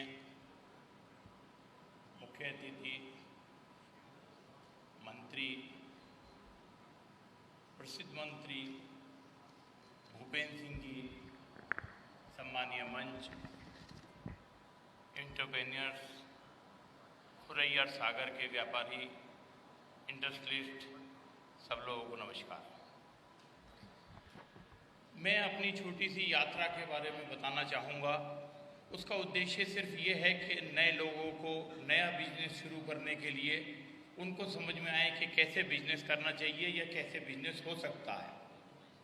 मैंने शुरू में पुलिस की नौकरी करी, छोटी सी नौकरी करी, और 98 में मैंने छोटा सा एक खांडसारी यूनिट लगाया, रिज़ाइन किया, और खांडसारी यूनिट के अंदर की प्रॉब्लम्स को दूर करते करते, क्योंकि खांडसारी यूनिट आप जानते गुड़ बनाते हैं, छोटे कढ़ाव रहते हैं, उसको यूनिट को बड़ा नहीं कर सकते, उसके अंदर बहुत सारी ऐसी असुविधाएं होती हैं। उनको हम ठीक करने की कोशिश में शुगर मिल को स्टडी किए कि शुगर इंडस्ट्री इतनी बड़ी कैसे हो जाती है और खांडसारी क्यों नहीं चल पाती, इतनी छोटी सी यूनिट क्यों रहती है। उसमें जब हमने जाके देखा तो सिस्टम बिल्कुल अलग था। उसमें पहले स्टीम बनाई जाती थी और फिर उसको बॉइल किया जाता था, जूस वगैरह को, गन्ने के रस को पेरा जाता था और फिर शक्कर बनाई जाती थी। सिस्टम लगभग वही थे, मगर उसमें साइंटिफिकली जो स्टीम बनती थी उससे बिजली बनाई जाती थी, तो बिजली फ्री की हो जाती थी। फिर उस यूनिट को बड़ा करना बहुत आसान होता था। हमने खांडसारी में बहुत प्रयास किए कि इसको बड़ा कर लें, नहीं हो पाई। छोटी सी चीज़ के अंदर कि हम उसके अंदर जब गुड़ बनाने के लिए या उसके गाढ़ा करके जूस को बनाते थे, छोटी छोटी सी यूनिट थी 98 के अंदर, और उसके अंदर बाल्टी से ले जाके क्रिस्टलाइजरों में से शीरा डाला जाता था। जो वो शीरा डलता था तो बाल्टियों को गिनती करने के लिए 2 टोकन देते थे हम उसको। उस टाइम लेबर की प्रॉब्लम कम थी। वो जो 2 टोकन देते थे और हम हफ्ते के बाद में या जब उसका फाइनल हिसाब करते थे तो ठेकेदार लोग क्या करते थे उसमें कि जैसे टोकन हम उनको देते थे वैसे टोकन धीरे से प्लास्टिक के बनवा लेते थे। हमने बनवाए 5,000, वो हो गए 6,000। हमें बड़ा तकलीफ की, क्या चक्कर है भाई। और छोटी छोटी सी चोरी 1,000-2,000 रुपए की, उसको दूर करने की कोशिश में हमने शुगर मिल की स्टडी करी। शुगर मिल उस ज़माने में भी बहुत बड़ी लगती थी, हमारे छोटे से यूनिट थे 50 लाख रुपए के। उसका जब हमने सिस्टम देखा तो हमने दोनों के बीच की एक यूनिट बनाई, मिनी शुगर मिल, और करेली में पहली शुगर फैक्ट्री हमने डाली मिनी शुगर मिल के रूप में। और पुरानी मशीनरी लेके, पुराना कोशिश करके, बैंकों से बड़ी मुश्किल से लोन लेके हमने 800 TCD मतलब 8,000 कुंटल पर डे का पहला यूनिट डाला। मगर वो सक्सेस हुआ, और सक्सेस होने के बाद आज की तारीख में हम लोगों के ग्रुप में 10 फैक्ट्रियां हैं, और सब पूरा नरसिंहपुर ज़िला, बैतूल और होशंगाबाद आज गन्ने की वजह से इतना संपन्न हो गया कि एक गांव में जहां 10 या 20 या 5 ट्रैक्टर होते थे, आज कोई गांव ऐसा नहीं होगा जहां पे 100, 200, 300 ट्रैक्टर ना हो। और किसानों का वास्तव में संपन्नता वहां पे आ रही है। और हमने जो है इतनी छोटी सी यूनिट से शुरू करके मेरी आज मध्य प्रदेश की सबसे बड़ी यूनिट 8,000 TCD का मतलब 80,000 कुंटल पर डे क्रशिंग करने का यूनिट हमारा बना। 25 मेगावाट का उसके अंदर पावर प्लांट लगा, और आज वो हम फिर एथेनॉल का एक प्लांट लगाने जा रहे हैं 350 KL का। और भी इंडस्ट्री से रिलेटेड चीज़ों में कई जगह पे हमारा वो जा रहा है। मेरे बताने का मतलब ये है कि जब हम छोटा सा भी यूनिट शुरू करते हैं और उसके अंदर चंद चीज़ों की हम पूर्ति करते हैं। नंबर 1, उस सब्जेक्ट की आपको जानकारी होनी चाहिए जो आप बिजनेस करने जा रहे हैं। दूसरे के कहने में नहीं, हमारा स्वयं का अनुभव होना चाहिए, उसको बारीकी से समझना चाहिए। दूसरी चीज़ कि हमें मेहनत करनी चाहिए अपने बिजनेस के ऊपर, रात दिन मेहनत करनी चाहिए। तीसरी चीज़, कोशिश करनी चाहिए कि हमें बिजनेस अपना ईमानदारी से करना है। अगर जो आपने ईमानदारी से बिजनेस करना शुरू किया, निश्चित उसमें सक्सेस मिलती है और लंबे टाइम तक मिलती है। मेरे यहाँ इनकम टैक्स की रेड हुई, बहुत बड़ी रेड हुई, ईश्वर की कृपा से मेरे को कोई प्रॉब्लम नहीं हुई। क्योंकि मैं शुरू से ईमानदारी से अपना पूरा काम करने की कोशिश करता हूँ। तो मैंने आज जब मुझे इसमें इन्वेस्टर मीट में बुलाने के लिए मेरे एक दोस्त ने, रूपम जी ने मेरे से कहा, मैंने कहा बड़े बड़े लोग आते, हम कहाँ उसके अंदर बोले, इंडस्ट्री का कोई वो नहीं है। उन्होंने कहा नहीं, मैं ये चाहता हूँ कि हमारे क्षेत्र के सागर के लिए और खुरई के लिए आप बात करो कि कैसे विकास हो और कैसे इंडस्ट्री डेवलप हो। बाहर के बड़े लोग तो आएंगे, वो अपना यूनिट भी लगाएंगे, मगर आप ऐसी बात करो जिससे कि खुरई के लोगों को बिजनेस मिले। तो मेरा ये इसमें सुझाव ये है कि छोटे से भी काम से शुरू करें, मगर इंडस्ट्री के अंदर नौकरी के पीछे ना भागते हुए छोटे छोटे यूनिट 2 या 3 मिलें, 10-10, 20-20 लाख रुपए इकट्ठा करें। सरकार की बहुत मदद मिलती है, एक दफ़े हम काम शुरू कर देते हैं तो 1 करोड़ रुपया हमने इकट्ठा किया, 8 करोड़ रुपए 7 करोड़ रुपए सरकार से मिल जाएंगे, बैंक से मिल जाएंगे। शुरुआत करने की बात है, सिलेक्शन करने की बात है कि कैसा बिजनेस सेलेक्ट करें।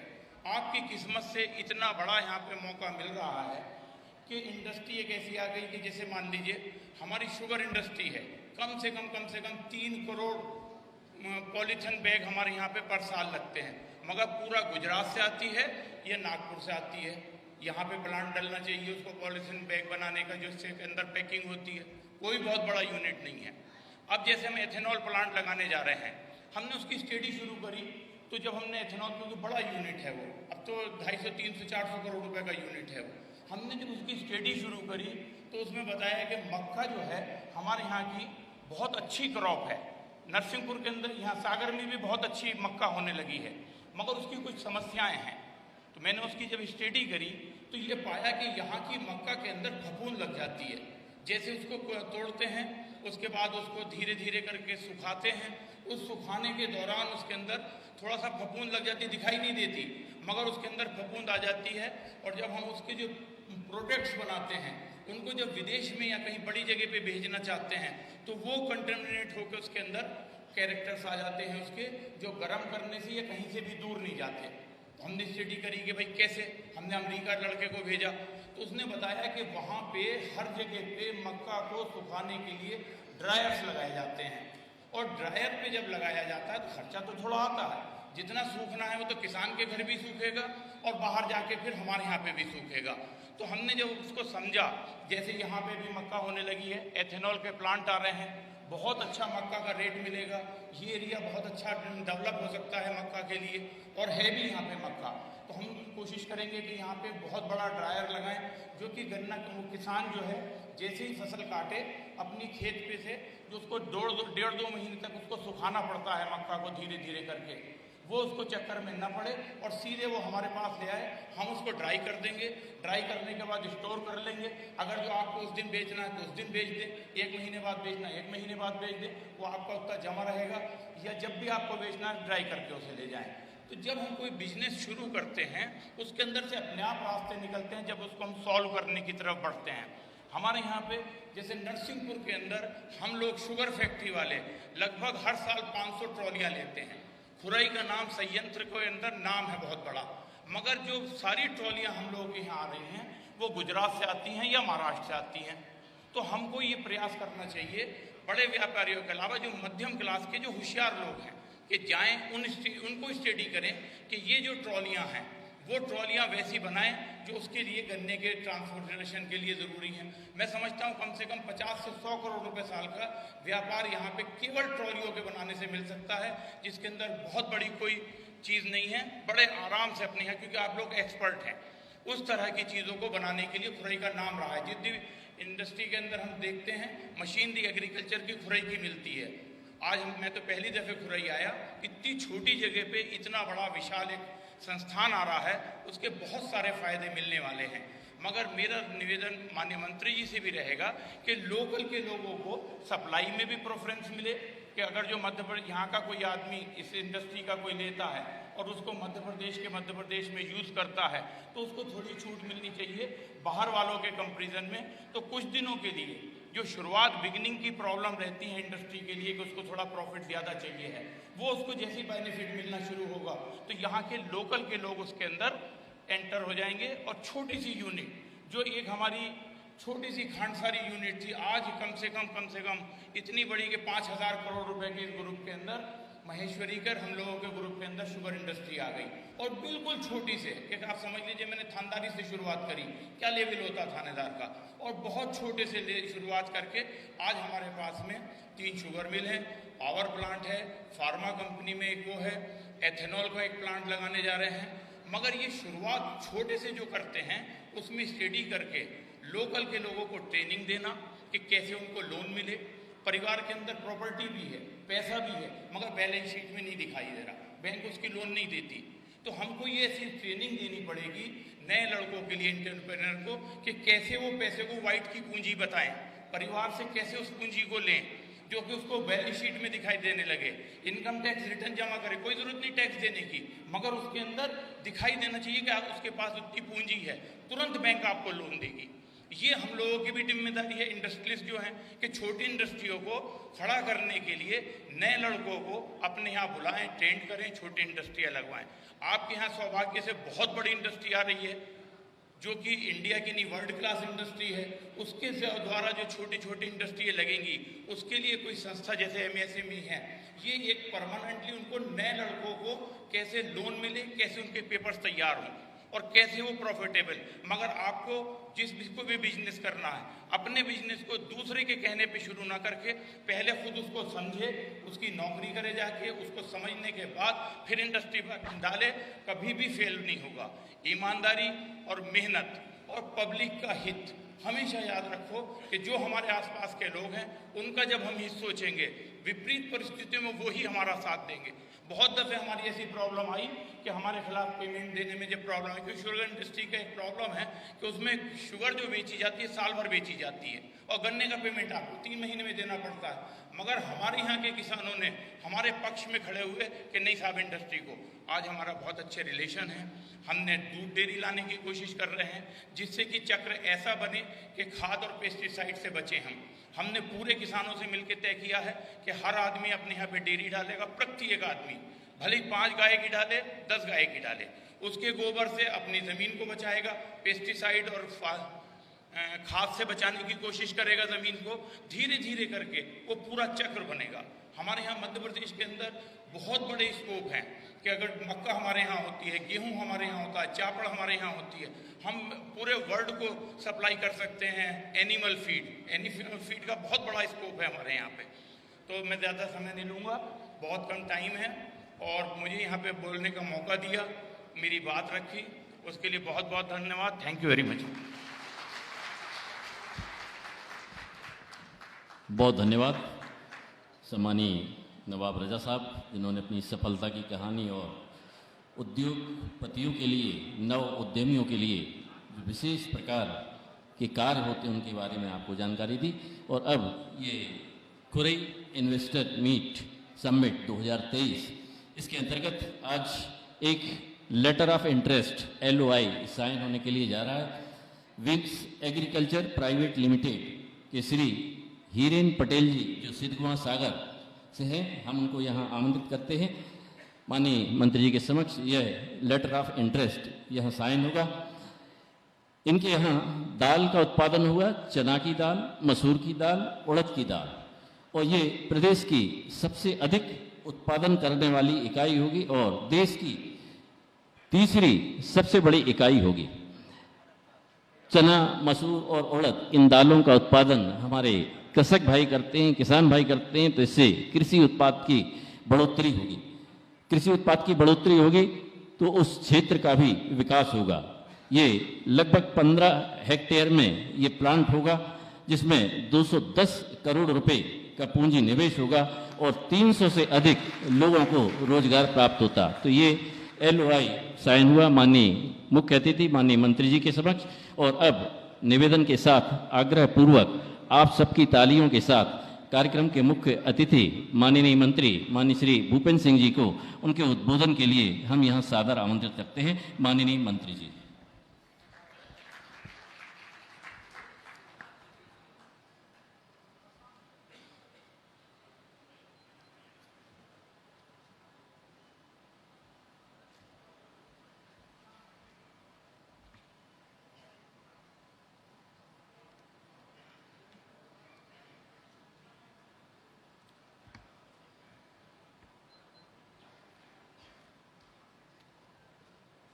मैं आज खुरई में आप सभी आए हुए उद्योग जगत के सभी गणमान्य जनों का बहुत स्वागत करता हूं, अभिनंदन करता हूं। आप सब हम लोगों के आमंत्रण पर खुरई आए हैं और इसलिए मैं जनप्रतिनिधि, यहाँ का जनप्रतिनिधि होने के नाते बहुत हृदय से अभिनंदन करता हूँ, बहुत स्वागत है। आज के इस कार्यक्रम के अवसर पर मंच पर उपस्थित हमारे प्रदेश के, देश के बड़े उद्योगपति माननीय श्री नवाब रजा जी, हमारे खुरई के जो आधुनिक पद्धति से खेती करते हैं, बड़े कृषक हैं, आदरणीय श्री जिनेंद्र गोरा जी, हमारे खुरई के सबसे बड़े कृषक और जिनका अपना एक विजन है, ऐसे आदरणीय श्री धर्मेंद्र सेठ जी, खुरई में एग्रीकल्चर इक्विपमेंट्स में देश में या एक तरह से खुरई में एग्रीकल्चर इक्विपमेंट्स की शुरुआत करने वाले और सबसे बड़े कृषि यंत्र निर्माता आदरणीय विजय जैन जी,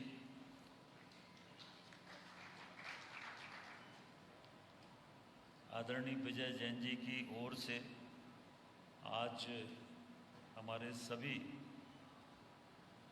उद्योगपतियों का, विजय जैन जी और विकास समैया जी, दोनों हमारे यहाँ एग्रीकल्चर इक्विपमेंट्स के बड़े उद्योगपति, बाकी सब भी हमारे यहाँ उद्योगपति हैं, उनके द्वारा आप सबका लंच भी होस्ट किया गया।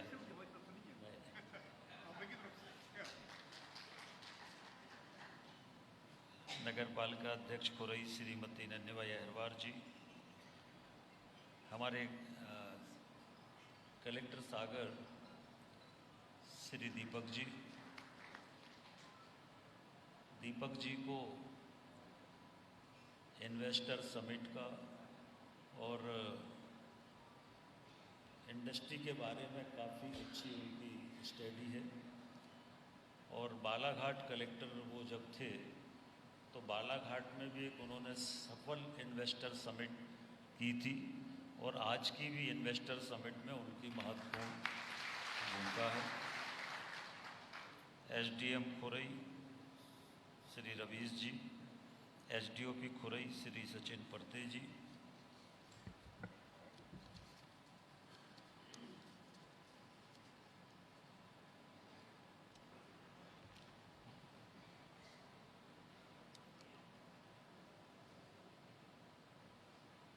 अभी कलेक्टर सागर ने और हमारे तहसीलदार खुरई ने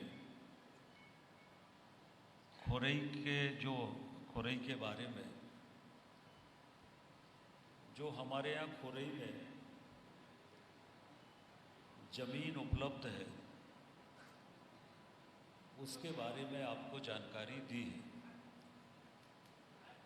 और जो फोल्डर आपको उपलब्ध कराया गया है उसमें हमारे यहाँ कितना लैंड बैंक है, गवर्नमेंट लैंड बैंक, उसका पूरा डिटेल दिया गया है और उसमें गूगल पे भी आपको वो लैंड लोकेशन और लैंड के बारे में आप सर्च करके जानकारी ले सकते हैं।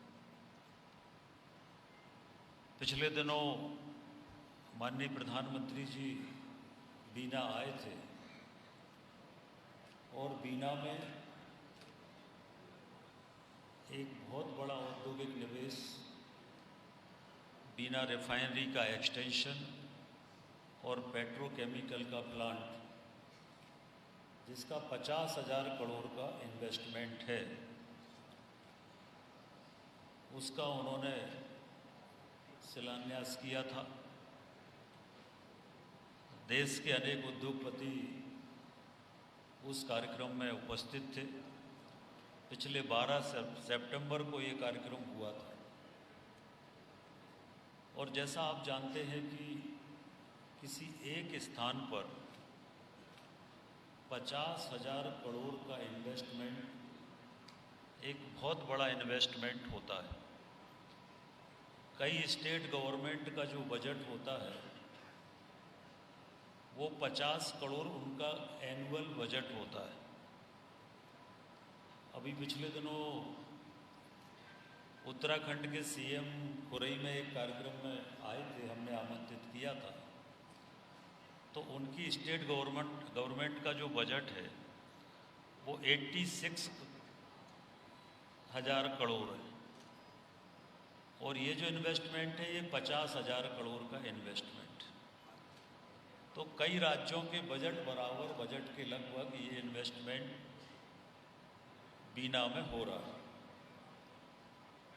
अब बीना से खुरई की जो दूरी है वो 12, 15, 14 किलोमीटर से खुरई शुरू हो जाता है, और इस तरह से बीना से हम अगर खुरई की दूरी देखेंगे तो 10-12 किलोमीटर की दूरी बीना से खुरई के बीच में।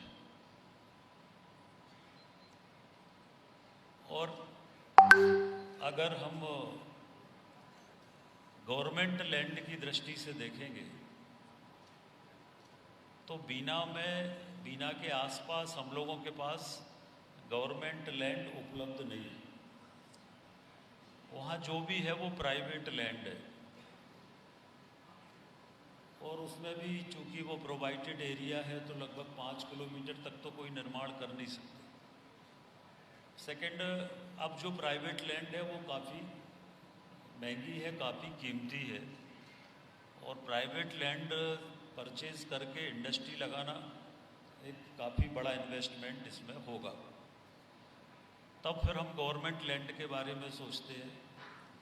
तो जब गवर्नमेंट लैंड के बारे में हम सोचते हैं तो हमारे पास अभी वर्तमान में, बाकी अभी हम लोग और पूरा सब निकाल रहे हैं, पर अभी आज की डेट में हमारे पास 4,000 एकड़ का लैंड बैंक हमारे पास है।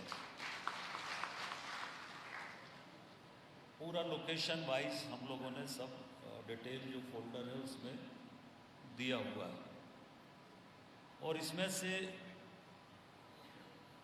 1,000 हेक्टेयर लैंड इंडस्ट्री डिपार्टमेंट को कलेक्टर के द्वारा आवंटित भी कर दी गई है औद्योगिक विकास के लिए। 12 तारीख को जब ये 12 सितंबर को कार्यक्रम हुआ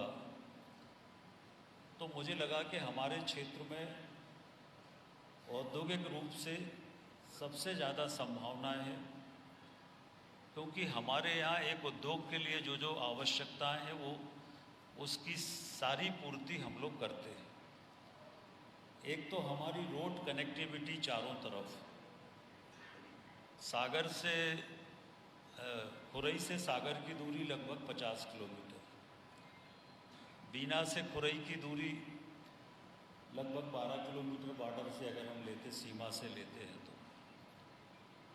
फिर हमारे यहाँ ट्रेन कनेक्टिविटी, सबसे बड़ा जो गुड्स ट्रैक है वो सबसे बड़ा गुड्स ट्रैक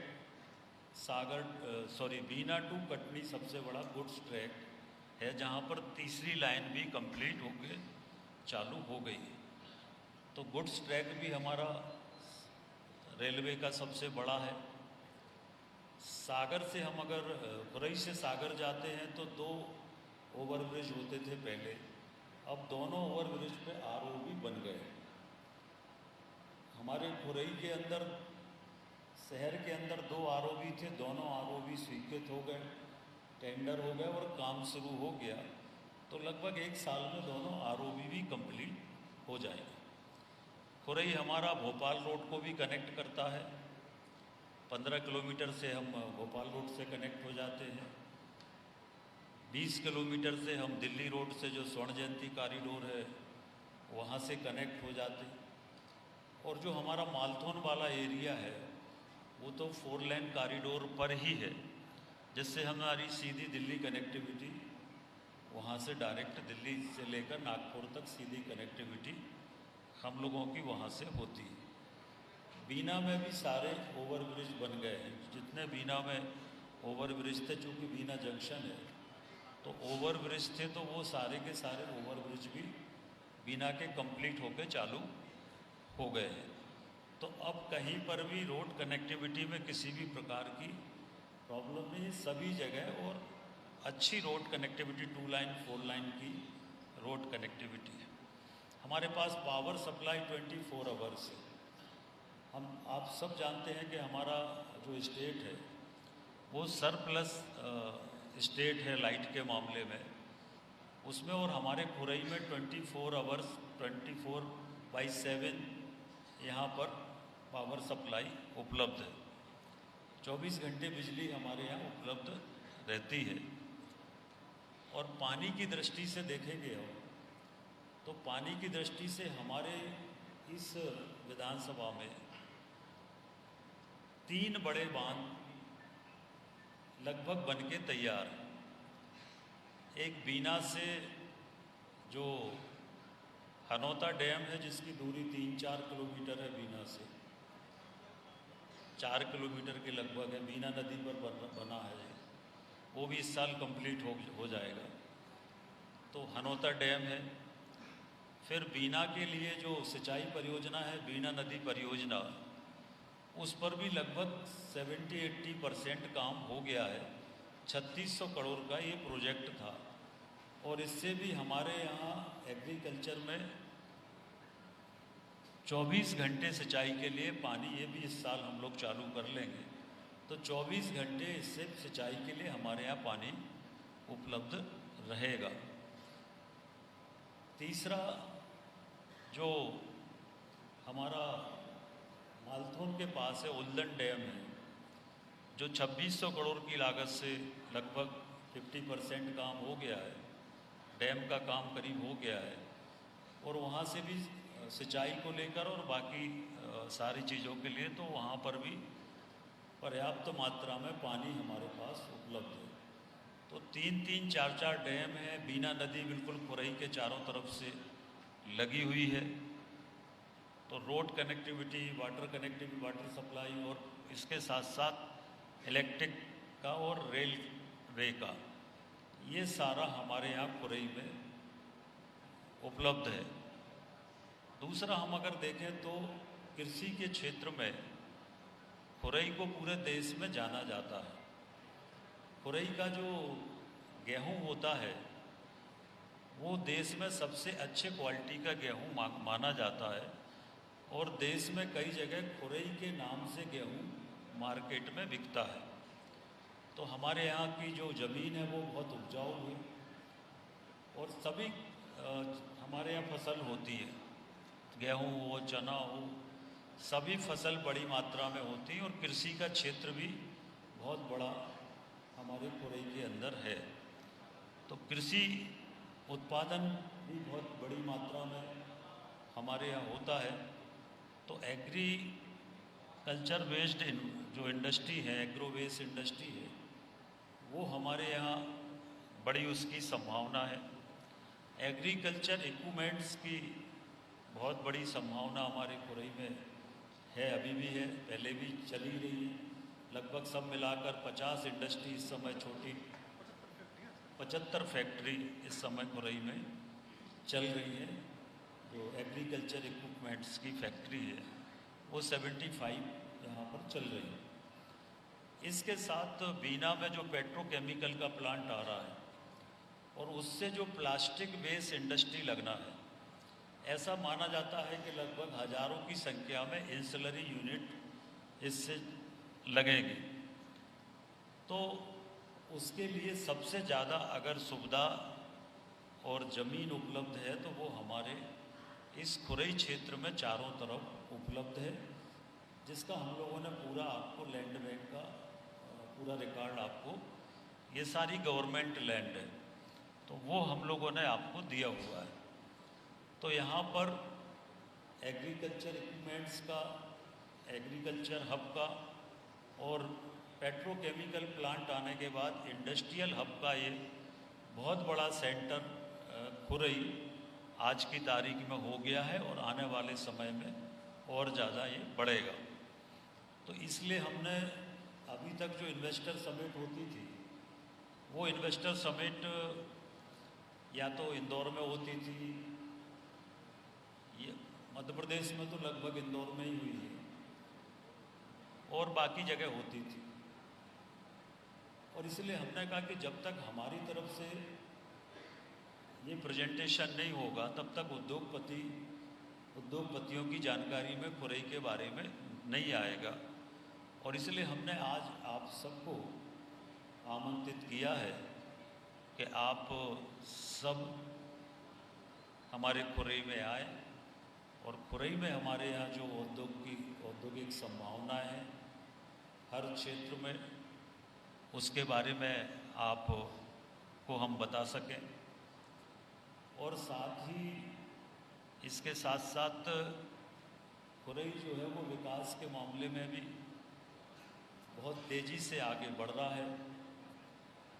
लगभग इस समय 1 लाख के आसपास खुरई की पॉपुलेशन है।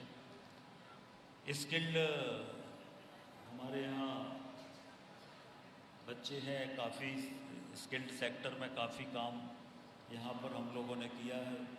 सबसे पुराना पॉलीटेक्निक हमारे खुरई में है, उसमें भी हमने पेट्रोकेमिकल जैसे सब्जेक्ट शुरू कराए हैं। तो यहाँ पर जो स्किल्ड हमारे बच्चे हैं वो बड़ी मात्रा में हैं। हम अर्बन डेवलपमेंट डिपार्टमेंट के माध्यम से भी स्किल्ड सेक्टर में काफ़ी ट्रेनिंग सेंटर चला रहे हैं यहाँ पर। तो स्किल्ड लोग काफ़ी बड़ी संख्या में यहाँ पर हमारे यहाँ पर है, खुरई हो चाहे बीना हो, यहाँ पर बड़ी संख्या में ये है। तो इन सब दृष्टि से शांति का टापू है खुरई, यहाँ का लॉ एंड ऑर्डर बहुत अच्छा है और जो लोग भी इंडस्ट्री चला रहे हैं वो काफ़ी अच्छे से, चाहे वो बीना में चाहे खुरई में, उनकी लगातार इंडस्ट्रियाँ बढ़ी है, लगातार काम बढ़ा है उनका। तो खुरई में सभी तरह की संभावनाएं यहाँ पर है। हमारा खुरई इस समय स्वच्छता के मामले में भी न केवल मध्य प्रदेश में बल्कि देश में नंबर 1 पे हमारा खुरई स्वच्छता के मामले में है। जैसा हमने कहा कि लगभग 1 लाख की पॉपुलेशन अब खुरई की हो गई है और खुरई और बीना एक तरह से कनेक्ट हो गए हैं। और हमारा जो खुरई जो हमारी रेवेन्यू तहसील है, खुरई तहसील जो है ब्रिटिश गवर्नमेंट के समय की बनी हुई तहसील है और बीना भी पहले खुरई तहसील में ही आता था। तो खुरई को हम जिला बनाने की दिशा में भी बहुत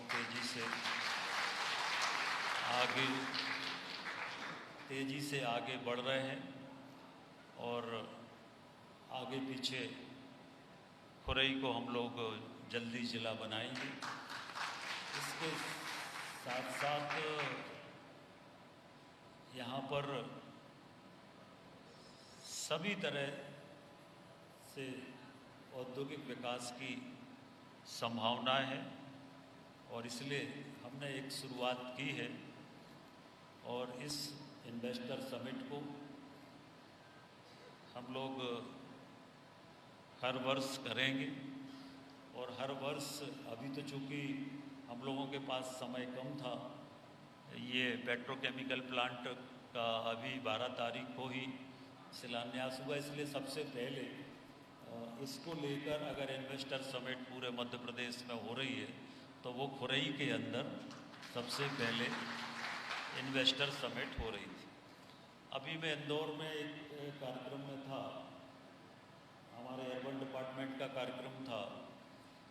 तो उसमें हरदीप पुरी जी पेट्रोलियम मिनिस्टर भी हैं, अर्बन मिनिस्टर भी हैं, तो मैं दिन भर उनके साथ था। तो बात रिफाइनरी के बारे में, पेट्रोकेमिकल के बारे में हो रही थी। तो हरदीप जी पुरी जी कह रहे थे कि इसका इतना तेज़ी से काम होगा कि ये प्लांट 2-2.5 साल के अंदर चालू हो जाएगा, इतना तेज़ी से इसमें काम इस प्लांट के अंदर होगा।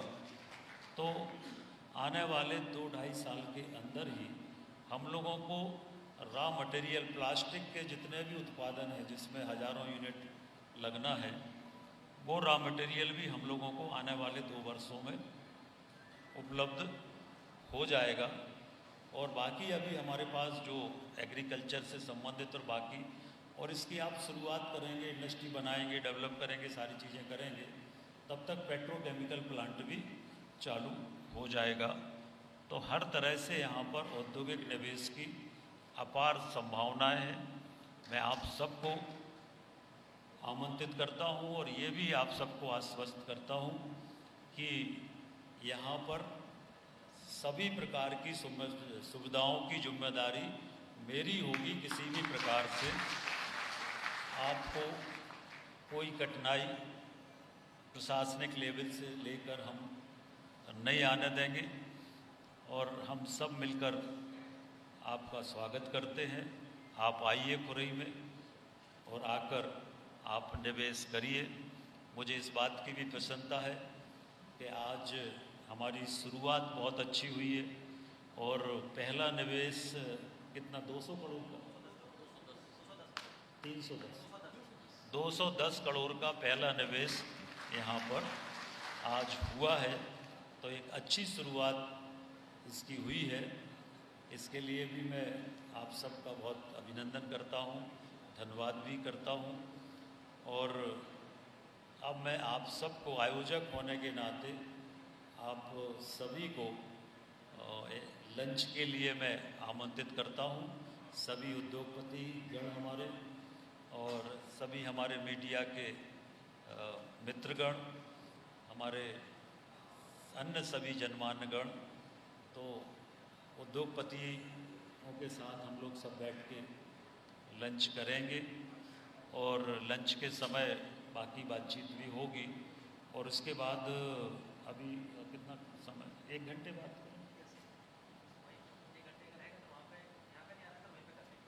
वहीं पे करना है, फिर यहाँ तो असेंबली होगी, तो यहाँ पे फिर वो जो निवेश होगा उसका अनाउंस करेंगे।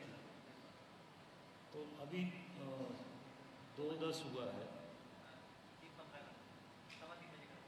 2:15 बजे हम लोग फिर यहाँ पर आएंगे और मुझे अच्छा लगेगा कि आप सब लोगों की तरफ से औद्योगिक निवेश के लिए सम्मान करेंगे और उद्योगपतियों का सम्मान कार्यक्रम भी हम लोगों ने रखा है। तो ठीक 3:15 बजे आपको फिर तकलीफ देंगे। 4 बजे तक हम लोग कोशिश करेंगे कि आप सब जा सकें। तो अभी सभी लोग लंच पे आमंत्रित हैं। 3 बजे रखें, 3:15 की जगह। हाँ, 3 बजे आप लोग फिर इसी स्थान पर आप सब आमंत्रित हैं। लंच के बाद 3 बजे हम लोग फिर यहाँ पर आएंगे और भी उद्योगपति हमारे जो भी अपने विचार व्यक्त करना चाहेंगे या कोई इन्वेस्ट करना चाहेंगे तो आप ज़रूर आमंत्रित हैं। और इसके साथ हम लोगों ने सभी उद्योगपति गणों का स्वागत का कार्यक्रम यहाँ पर आयोजित किया है। तो हम सब आपका स्वागत भी करेंगे। बहुत शुभकामनाएं, धन्यवाद। भोजन के लिए सभी लोग बाजू में, इससे जैसे ही आप बाहर निकलेंगे तो लेफ्ट साइड में जो भोजन की व्यवस्था है वहाँ पर हमारे सभी उद्योगपतियों के लिए भोजन की व्यवस्था है। आप सब सादर आमंत्रित। बहुत धन्यवाद माननीय मुख्य अतिथि महोदय। और आप सबकी जानकारी के लिए हमारे जो प्रिंट मीडिया, इलेक्ट्रॉनिक मीडिया से हमारे सम्मानीय पत्रकार बंधु आए हुए हैं, उनके भोजन की व्यवस्था ऑडिटोरियम के सामने जो पार्क बना हुआ है वहाँ पर की गई है। कृपया भोजन को आप ग्रहण करें। और हमारे सम्मानीय उद्योगपति बैंकर्स जो आए हुए हैं वो कृपया डोम में, वहाँ चर्चा भी होगी, लंच भी होगा, तो कृपया वहाँ पहुँचने का कष्ट करें।